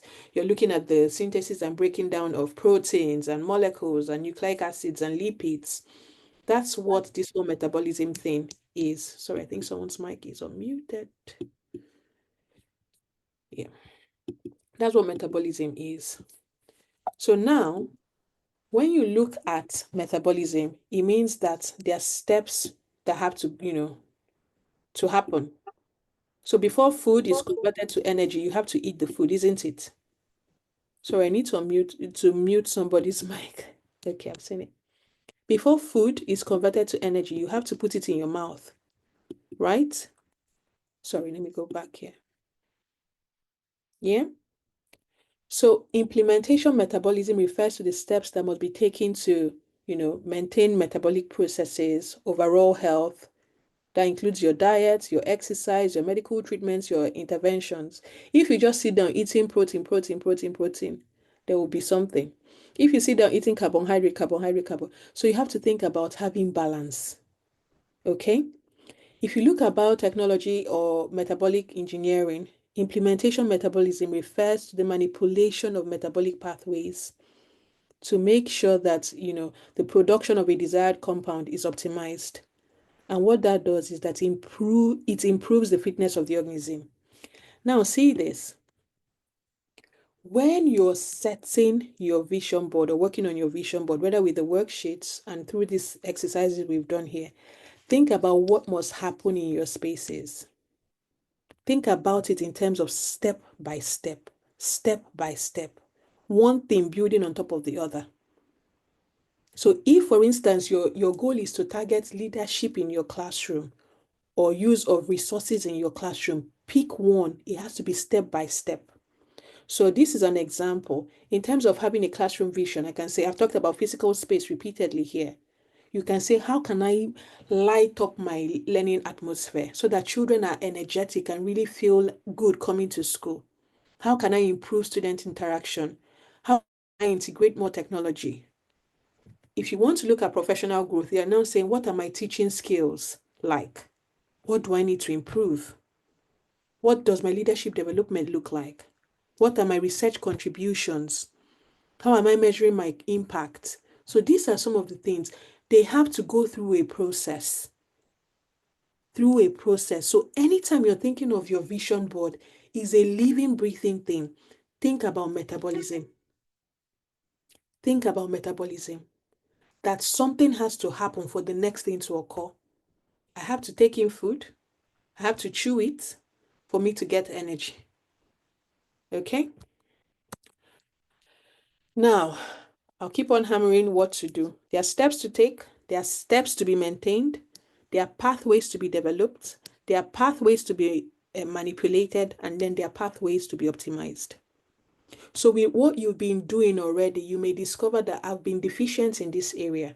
That means that you need to start taking new steps. If what you've been doing, especially in terms of the scoring that you did, that you've been doing well, then there are steps to be maintained. You have to, maintain that same energy. Maybe you've been scoring 100 in a particular area, managing children or classroom management style. Then it means that there are steps to be maintained. If something is not working, then it means, can I develop a new pathway? Maybe today something works, it doesn't work. Can I manipulate a pathway? Can I create another pathway for it? And then the last is, can I optimize a pathway? So this also feeds back into what I talked about, making sure you have the systems and structures. That what I have working for me now is good. Can I optimize it so that it continues to run seamlessly? This again feeds back to what I talked about on using technology for like assessments. How can you optimize what you're already doing with assessments and feedback and all of that? Okay, so if you want to say this with me, I want you, you don't have to type it. If there's one that really speaks to you, you can put it in the comment section. But I want you to say that mediocrity will be far from you this year. And the reason I say that is that there's a way teachers have been looked down. People look down on teachers a lot. It's a noble profession. You're in a profession that makes other professions. I will not be here today if I did not have teachers. And even if you're not in traditional teaching, you're a teacher. Maybe you have children, you're teaching them. And so you have to say to yourself, mediocrity, I'm not just going to wing life. Mediocrity has to be far from me. The way I'm going to start planning my notes, it has to be excellent. Let me tell you something. My 5-year-old recently got into what they call reception here. And when I saw the way his teacher would give us every Friday, she would give us an outline of what they did per week, the whole week. After giving us that out, in fact, me, I will even be sleeping when I'm reading it. She will now say, this is what we're going to be doing next week. She prepares us. You have to leave this room, sit down with yourself tomorrow and say, what am I going to change? Where have I been acting less than excellent? Because if I'm in a profession that makes other professions and I'm making excellent people, why am I not excellent? I want you to, if you've been in teaching for long and you have some students that you see and they're like, Miss Amaka, you taught me in primary 4 and now I'm in so and so, I'm doing this. Do you know what? You created an excellent person. Why are you not excellent? The next thing, you're not going to be a spectator this year. You're not going to sit on the fence. You will not sit on the fence this year. You're going to be a key player in making things happen. Making things happen for yourself, making things happen for the children associated with you, making things happen for the schools that you find yourself in or the organizations that you find yourselves in. You must be a key player. Don't just sit on the fence. Don't just sit on the fence. We've gone through this when we looked at the wheel of life. You're going to be a key player. Posterity will judge you kindly when you refuse to sit on the fence. Another thing I want you to say is, this year I refuse to let society dictate my worth and my potential. There's a way I really desire that teachers carry themselves. Don't, especially in Africa, I was reading a few days ago and I said, where are teachers the most valued? And I looked at the index and the closest African country that came was Ghana. But it was even like back. In Africa, we have to change this narrative. You're not going to let society, you're not going to let parents determine your worth or your potential. You're teaching their children. I know what it is when my children are on holiday. I'm like, God, Lord, I really thank you for Miss this. I thank you for, because when I look at them, this one will call me, Mommy here, Mommy here. Do you know what you're doing? I want you to carry yourself with that realization of the potential and the kind of stress you take off parents and families. If nobody is saying thank you, me, I'm saying thank you to you today. But you have to carry yourself with that. You're also not going to let others' expectations or fears hold you back. Don't let people place unhealthy expectations on you. One of the recurring themes today was fear. Don't let those things hold you back. This year, I would not recycle shame or pain. There are things that you may have failed at before. You're not going to recycle them. And you're going to break free from the chains of conformity and you will reach your highest potential. Why do I say this?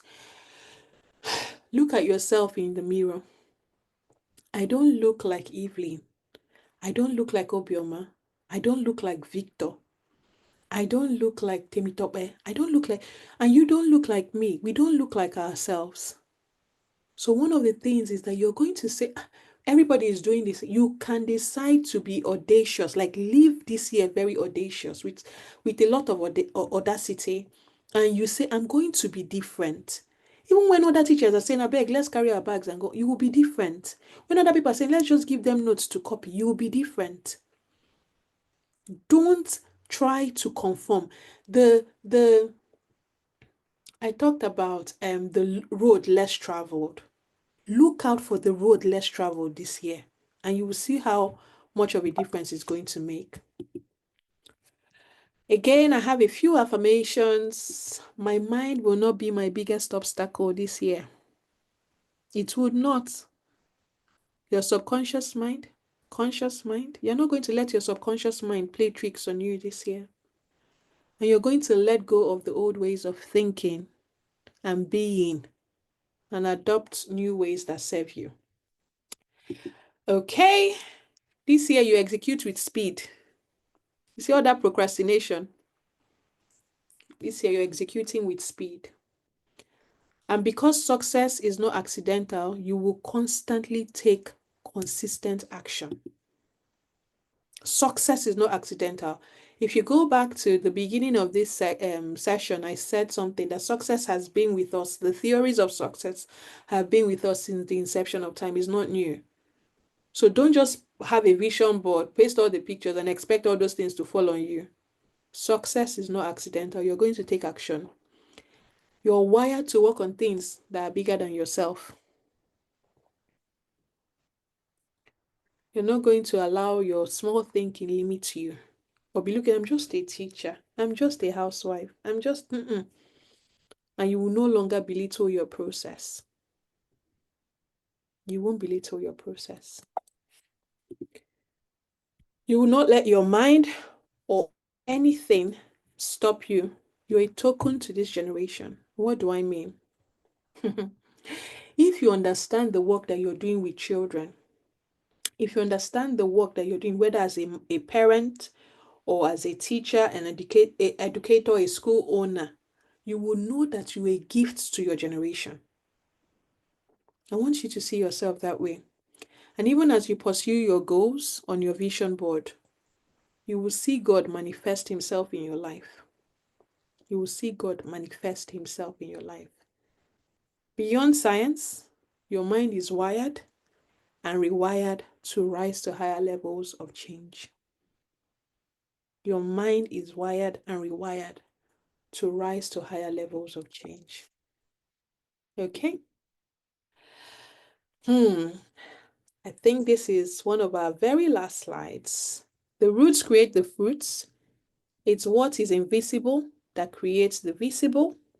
If you must see fruits, if you must see the things, the manifestation of the things that you've put on your vision board, you must change the roots. And that is why you must do away with the habits, attitudes, behaviors, all those things that no longer serve you, so that you will see good fruits.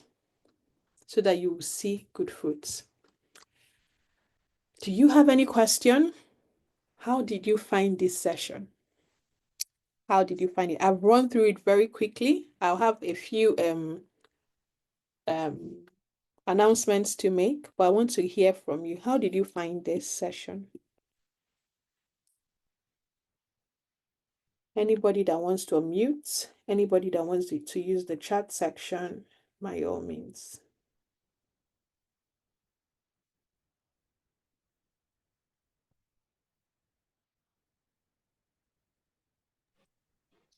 Thank you once again. This session, linking it up for us as an educator, is just a game changer. It's different from the normal, from the one I have attended or have participated in, at least making me to know that as an educator, I also believe that, okay, apart from being a game changer, that just the children that are in your life are there for a purpose. So that one makes us to just know that you wrap up everything by us being intentional. You want to see changes in the life of these children. We are contributing to their future. So we might as well start from now by including them in the visioning board, because like I mentioned to a parent, I said, any child that have opportunity to teach as a tutor at home or something, there's really a purpose that God brought that child into you, not another child, but that particular one. So this one is really unique for me, and I love that we are doing it now. Thank you so much. Thank you so much, Nitope. Thank you. Let me know. Does any other person want to speak? Who has found this helpful? Who is going to work on steps to implement?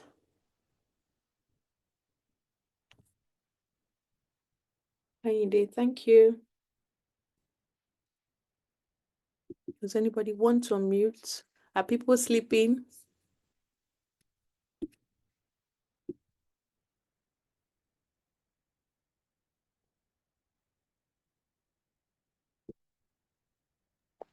Yes. People are sleeping. Wake up. Was No, that I'm not sleeping. I wanted to comment. okay? So,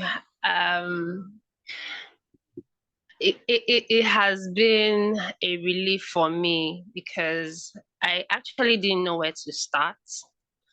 Um, I had already prepared some things I wanted to do this year, but I just kept on holding back, but no more holding back anymore. And the fact is, I'm prepared to give all my best because I had already gone through stuff I wanted to start implementing, but I was just holding myself up. But no more holding back, no more holding back, and I'm just glad I attended this session. My materials are even ready, like they are ready. They are on my phone, ready to be used. Thank you. Well done.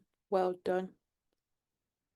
Well done. Ife, lovely to see you. And this is your first time, so welcome. Welcome. We have a Telegram group that you can join if you want to. You know, we usually put updates there and also send emails. So if you want to join the Telegram group, that's a good way to get first hand information. Thank you so much for joining. Any other person wants to unmute and speak or post in the comment section, or just let me know what you're going to do differently following this session. What you're going to do differently.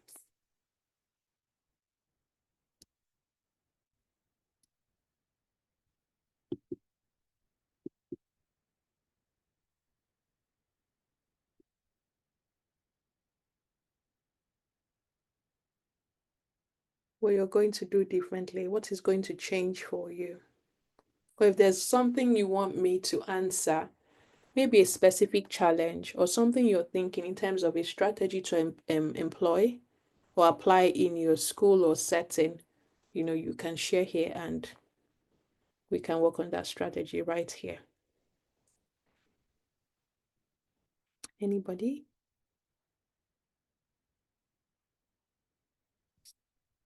Anybody? So, okay. In the absence of any of those things, I just have a few administrative feedback or comments to make. First is you can join our Telegram group. Second is you can work on your vision board. Go and sit down, use the resources. Remember what we've gone through in this session.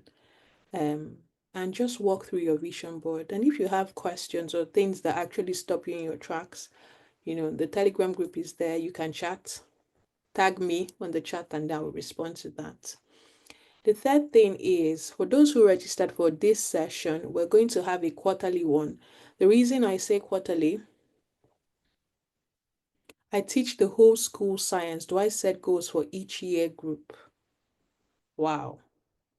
So, science, obviously, how many years 1 to 6? How many students do you have? How many students? So from the year 1 to 6, how many do you have?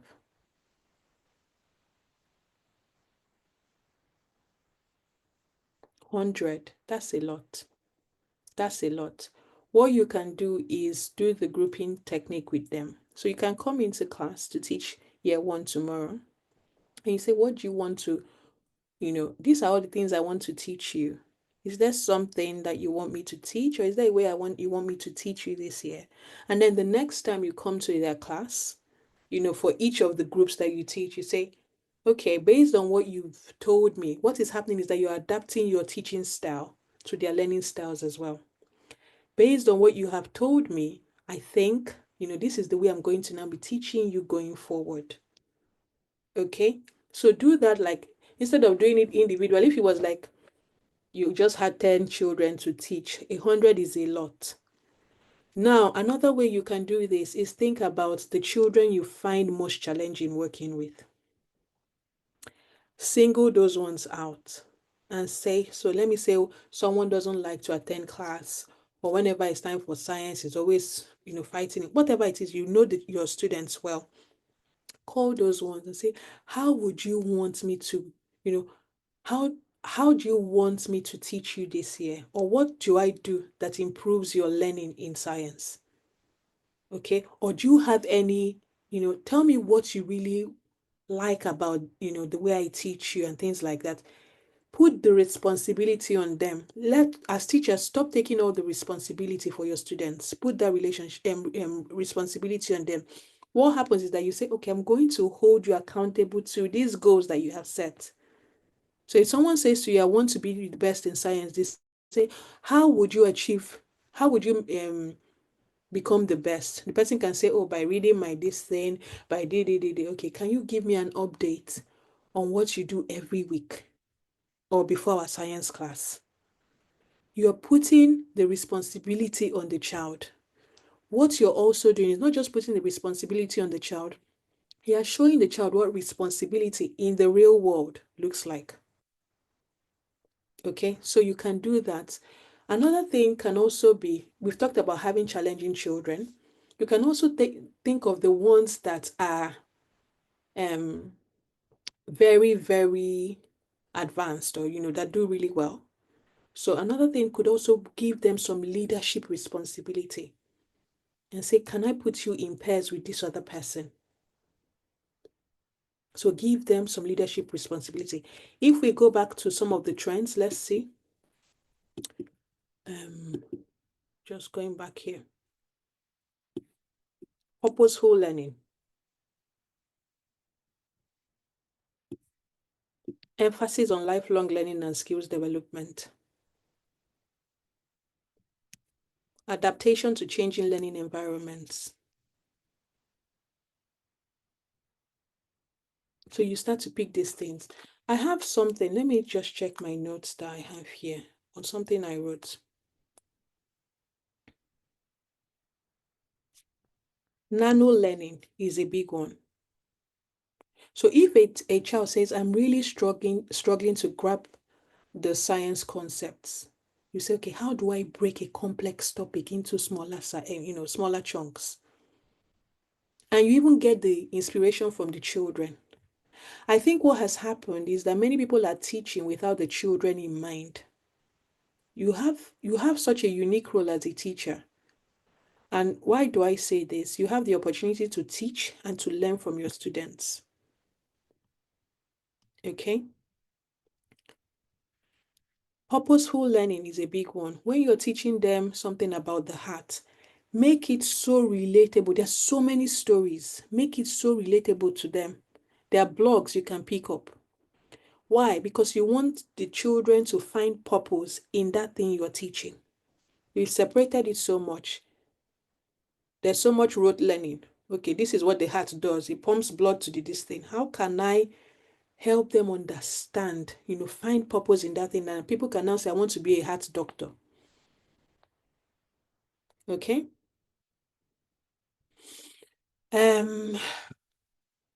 Yeah.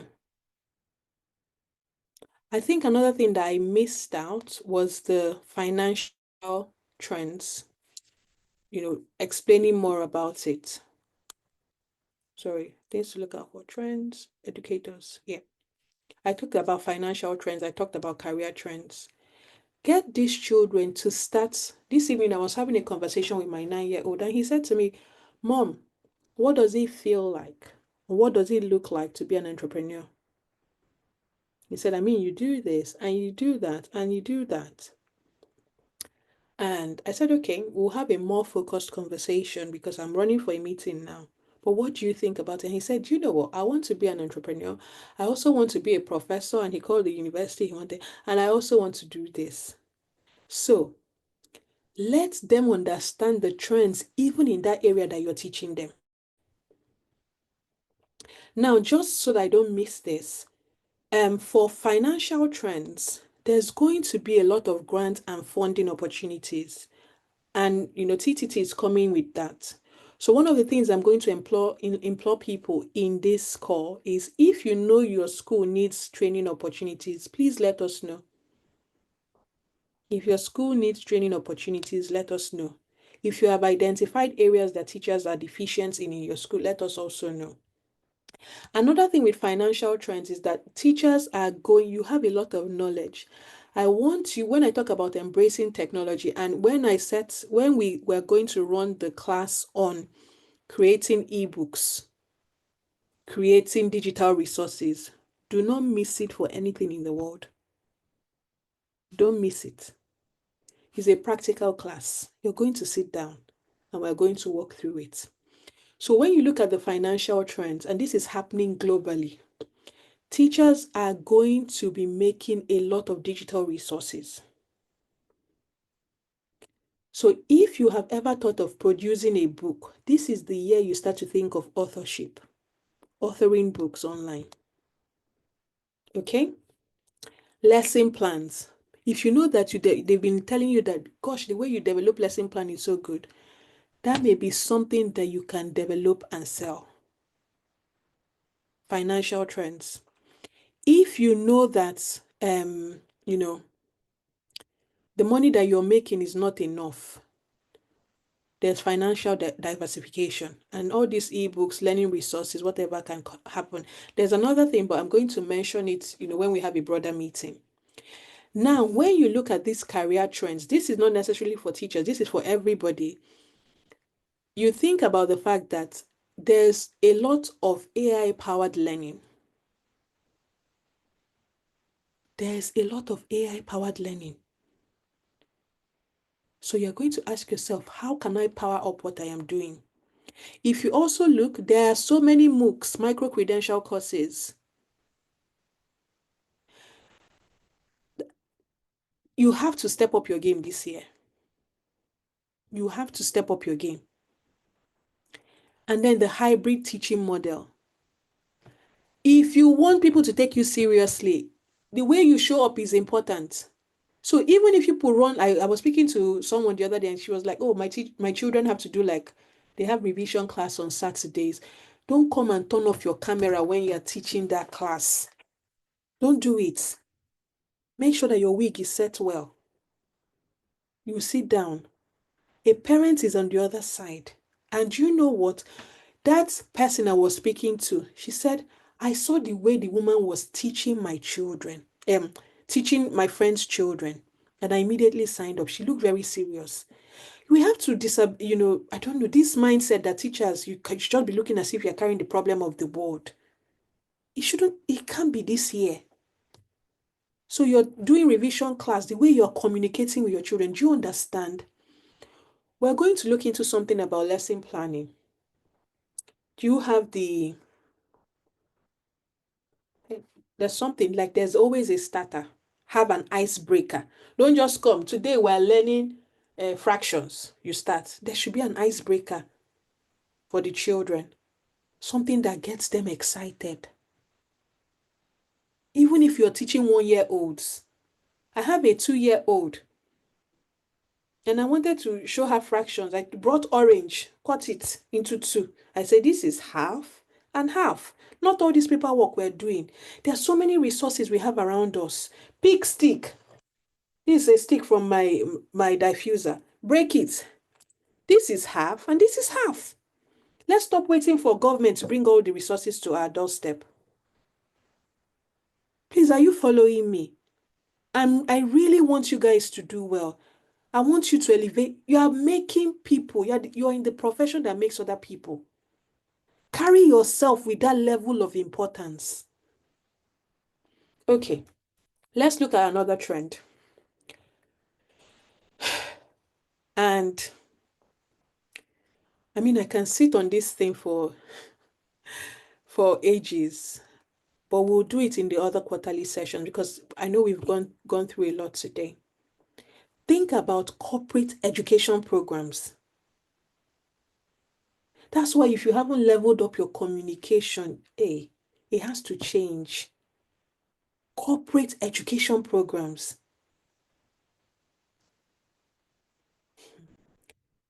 Think about EdTech partnerships. Some of you are waiting to do your PhD. People are waiting to sponsor you.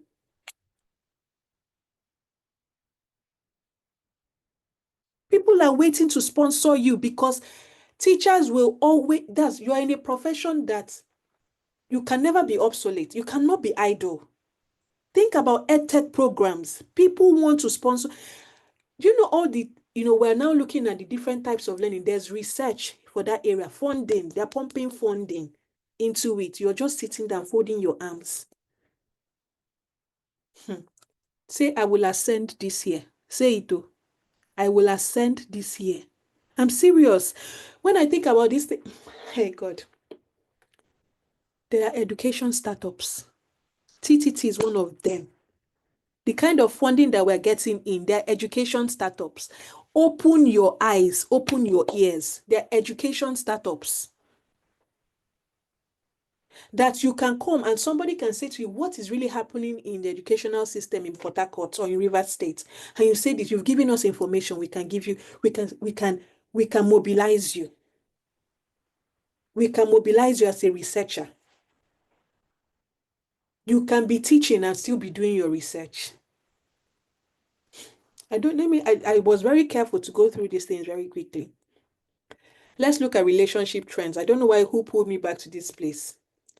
I don't know how you people, maybe God knew that there were some things that I needed, because I don't know how we finished this section and we've come back here.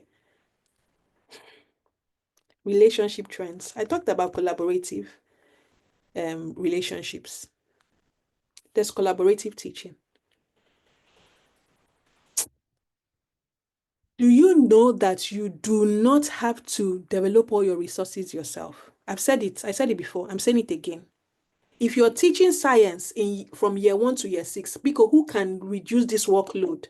Who is teaching year 1 science that is on the TTT platform that you can pull in? That person, you people, she's like, oh, I'm doing this thing. And you immediately collaborate. Collaboration is what is going to move you faster this year. That's how you gain speed. When you think about collaborative teaching, like I said, when you're doing your vision board, many people have made vision boards all about them, and so it is selfish. Think about mentoring. Why do we have so many people who have just entered teaching? Because let me just be doing work. Who have you mentored? Who have you poured into? This thing I'm doing now is one of my goals for the year. I can be sleeping. I didn't have to do it. I could tell people to pay and they would attend. I've run it for 3 years consecutively. I was doing it quietly before, and then I brought out my leg and said, okay. And I would only run it for a group of 12 people, 15 people, because I wanted to focus 4 to 6 hours with them. Who are you? Who is on your vision board that you're going to mentor this year? You say other people are getting teacher awards. How would you get it if you have not picked who you're going to mentor? Let me ask you something.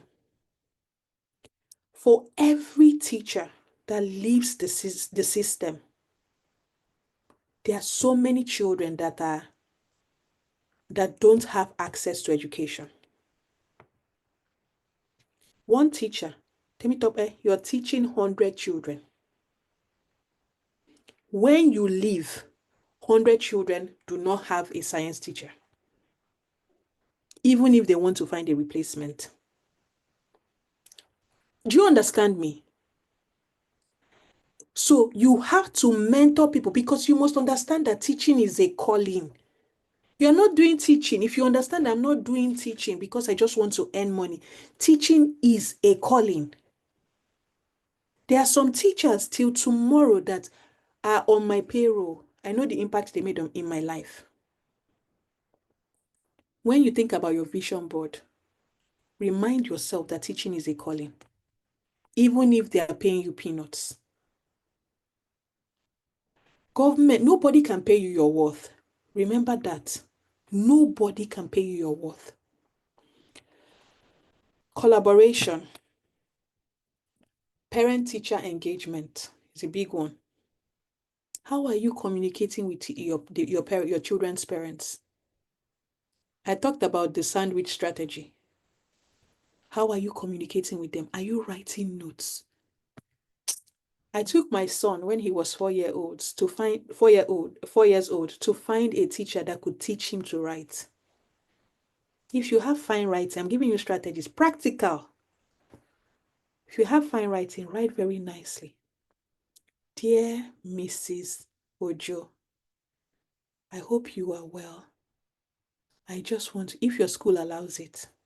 She will see that writing, she say, hey, I like the way you write. I teach it, ma. Are you understanding this thing? Okay, maybe we should go. If you're not following, let me go. Let me just go. Should I go? My children are waiting for me. Should I go? Let me know in the comment section so that I know which way I should I face left or I should face right? It's not we are here, matter. God, you're so passionate. It's touching your soul. It's touching my spirit. My spirit. This is a serious passion for me. You won't understand. Say, I will ascend this year. When you are giving feedback, do not just mark this 0/100. You may not be able to go, give feedback. Pick 1 or 2 questions, give feedback by the side. You will meet thoughtful parents. When your teacher, my mom was my maths teacher.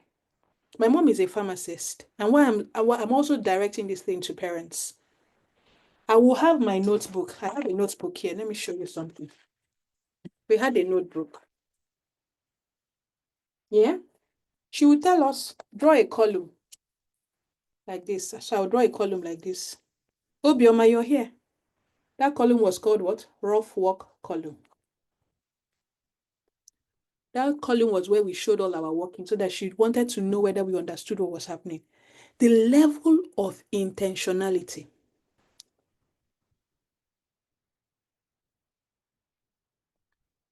That little thing is still earning money till tomorrow. My mom is a pharmacist. She's not a teacher. How much more that you're a teacher? Move away from this traditional mindset. Yeah?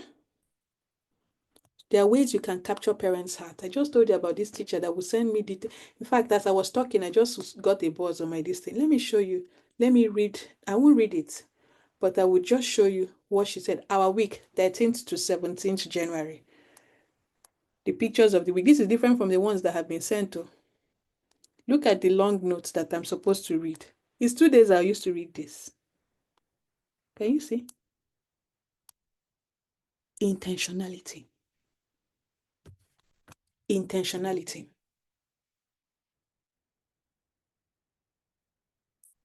You don't have to do much, but your little can become much.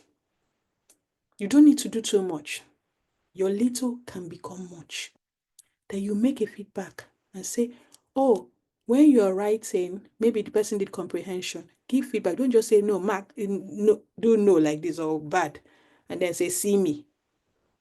Don't do that. You go, make sure that your verb subject tenses agree. Give an example. A parent will look at that book and be like, wow, my teacher did not teach me that way. A little goes a long way. Why am I saying this? Before you even give children homework, before you start to set exams, anticipate the kind of submissions you're going to get. There's something known as risk mitigation. So you develop your template of possible responses to put in. You're not developing it on the spot. That is what we feed back into here. Administrative task automation. Are you catching this thing? So you don't wait. Now say, what am I going to write? You already know. You have a template of different responses. This secret I'm giving you, do you know you can sit down and develop a comprehensive feedback system. Comprehensive feedback. When a student misses a this is what you should give. You sell it to your teachers who don't want to do the work.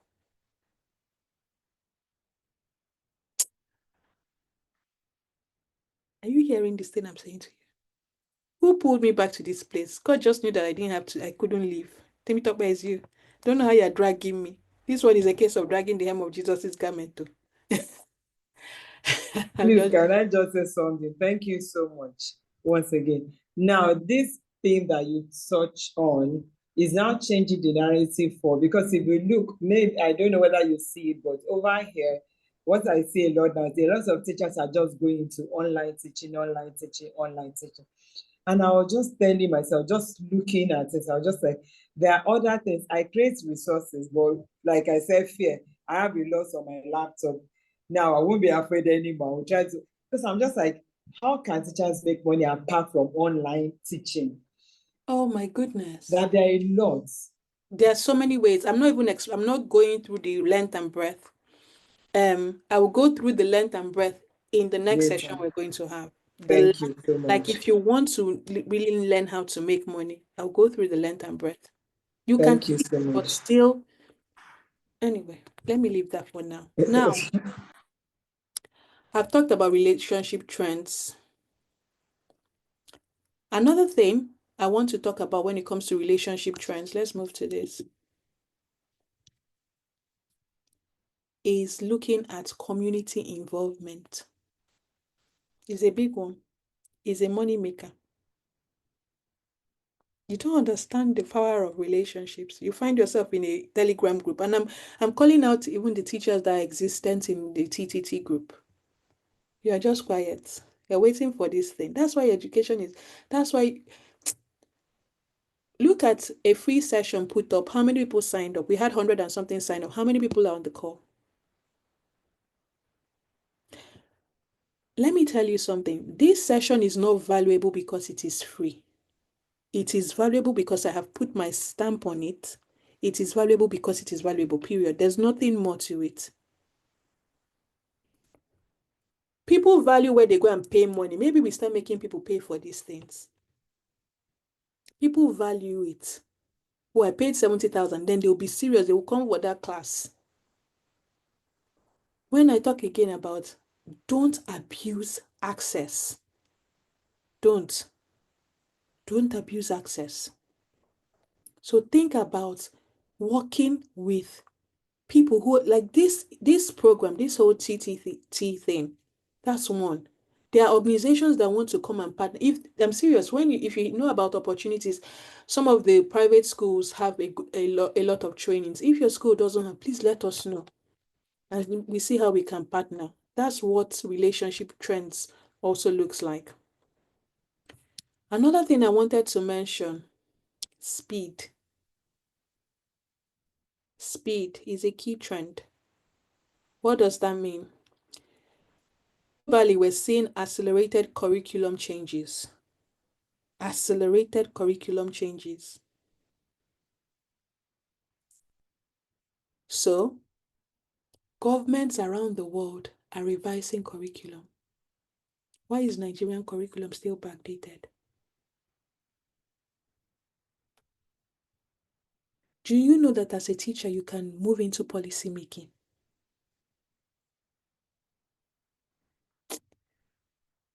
I will just say two more things and I'll leave you. When you look again at speed, my background, if you don't know, my background is in AI. So that's why I've been mentioning a lot of technology.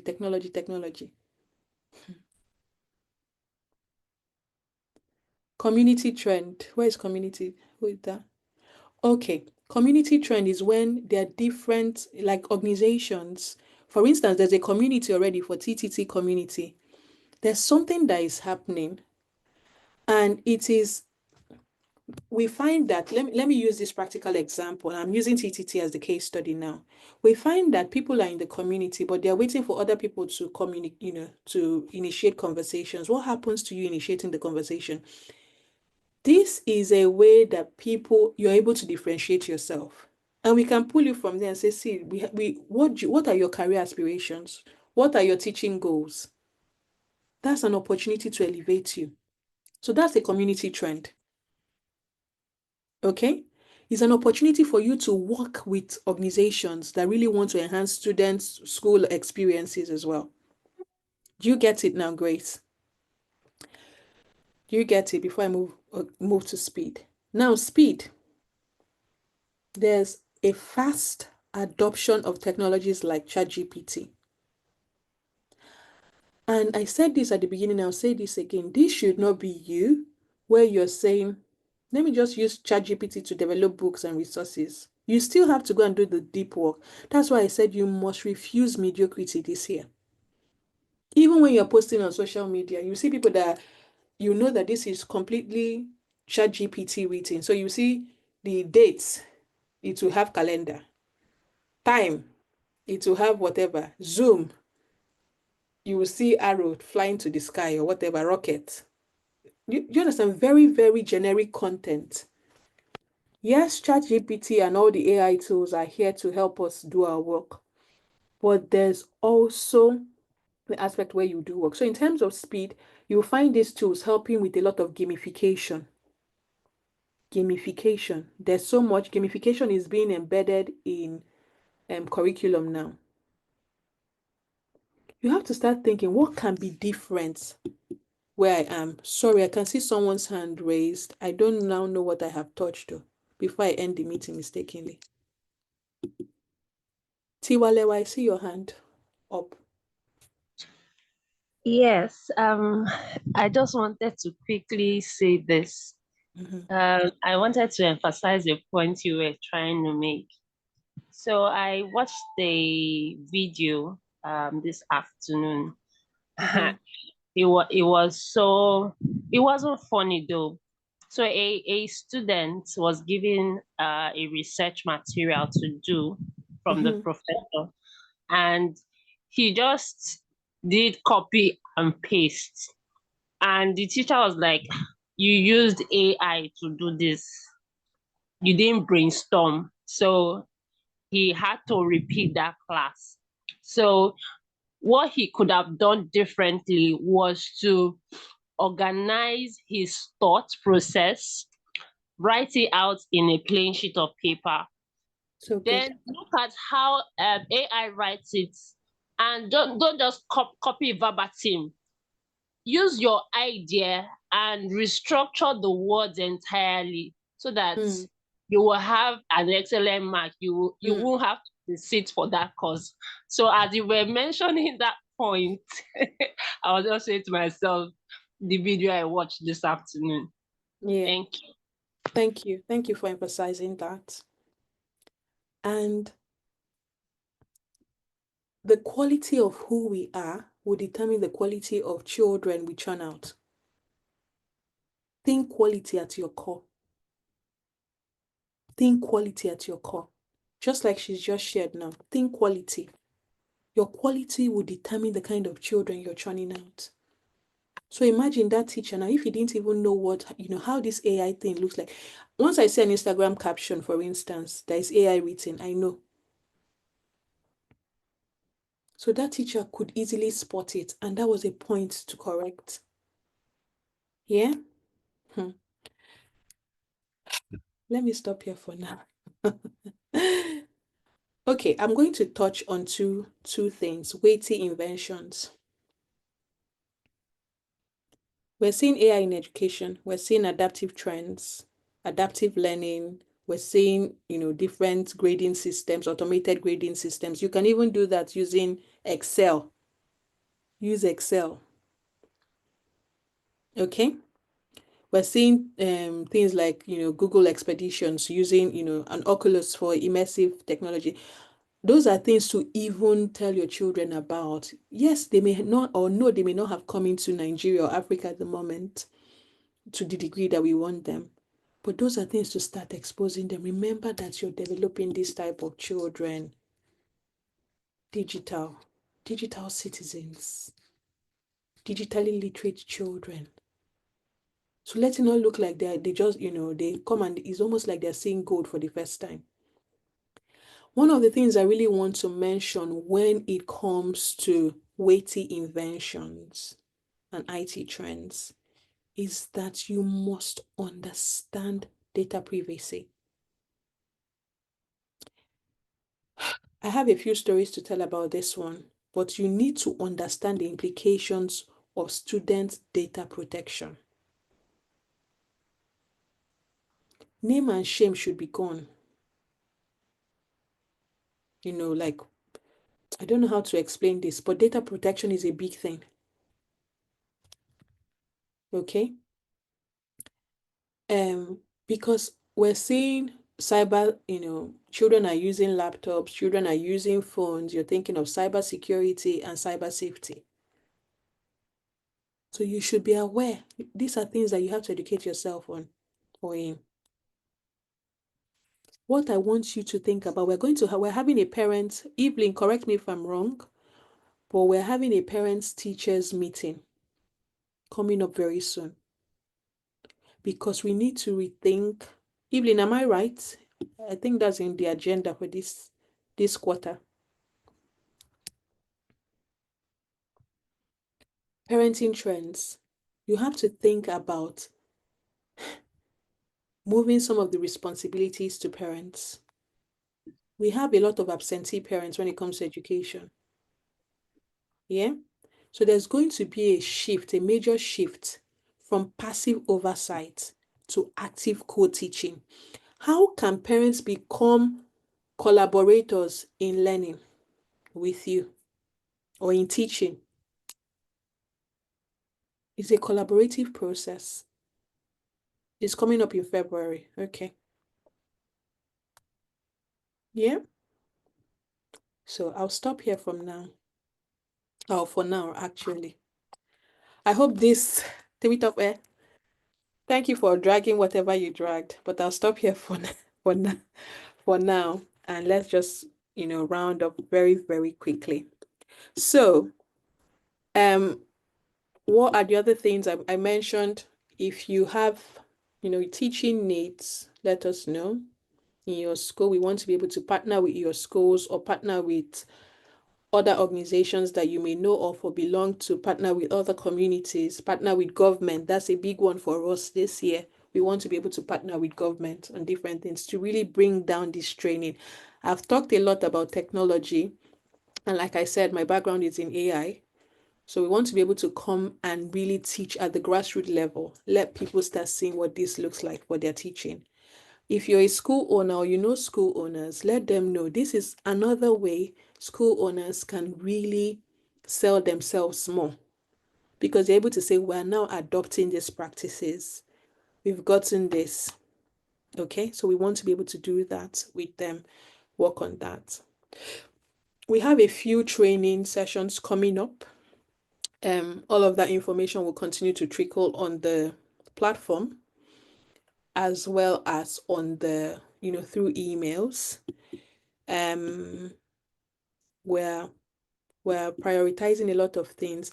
A very big one that we need to mention, or I need to mention, is the fact that we now have an assessment. Now, what the assessment does is that you take it, you answer questions. There are yes, no questions. That's going to be rolled out next week or next 2 weeks. I'm not sure. Obioma is here, so she'll be able to say. You take that assessment and it tracks where you are in your teaching journey. So it's tracking you, measuring different things. Learning and development is measuring you, in terms of your, let me say classroom management or classroom leadership. We have different criteria or different pillars on which you're graded. Based on that, you get your result. Based on what you answer, you get your result, and this feeds you into a particular learning area that you have to, learning area, including certifications. The thing that would happen is that after 90 days, you should see a shift. Okay, we want to be able to, let me say, you in leadership styles or leadership management, you score 10 out of 100. That's a critical area. And so it will point you to the resources that we have on leadership. Okay. What is happening is that we actually really want to make sure that you're armed with the necessary resources and necessary skills to really lead not just yourself, lead your classrooms, and even lead your schools. So that's a key one. Another ask that I have, the first was not an ask. The assessment is not an ask. The assessment is for your development. Okay, so thank you so much for spending how many hours with me? I think it was 3 hours now. We've been on this call for 3 hours. And I want to thank my team that show up and show out every day. So thank you so much for joining this session, and Happy New Year.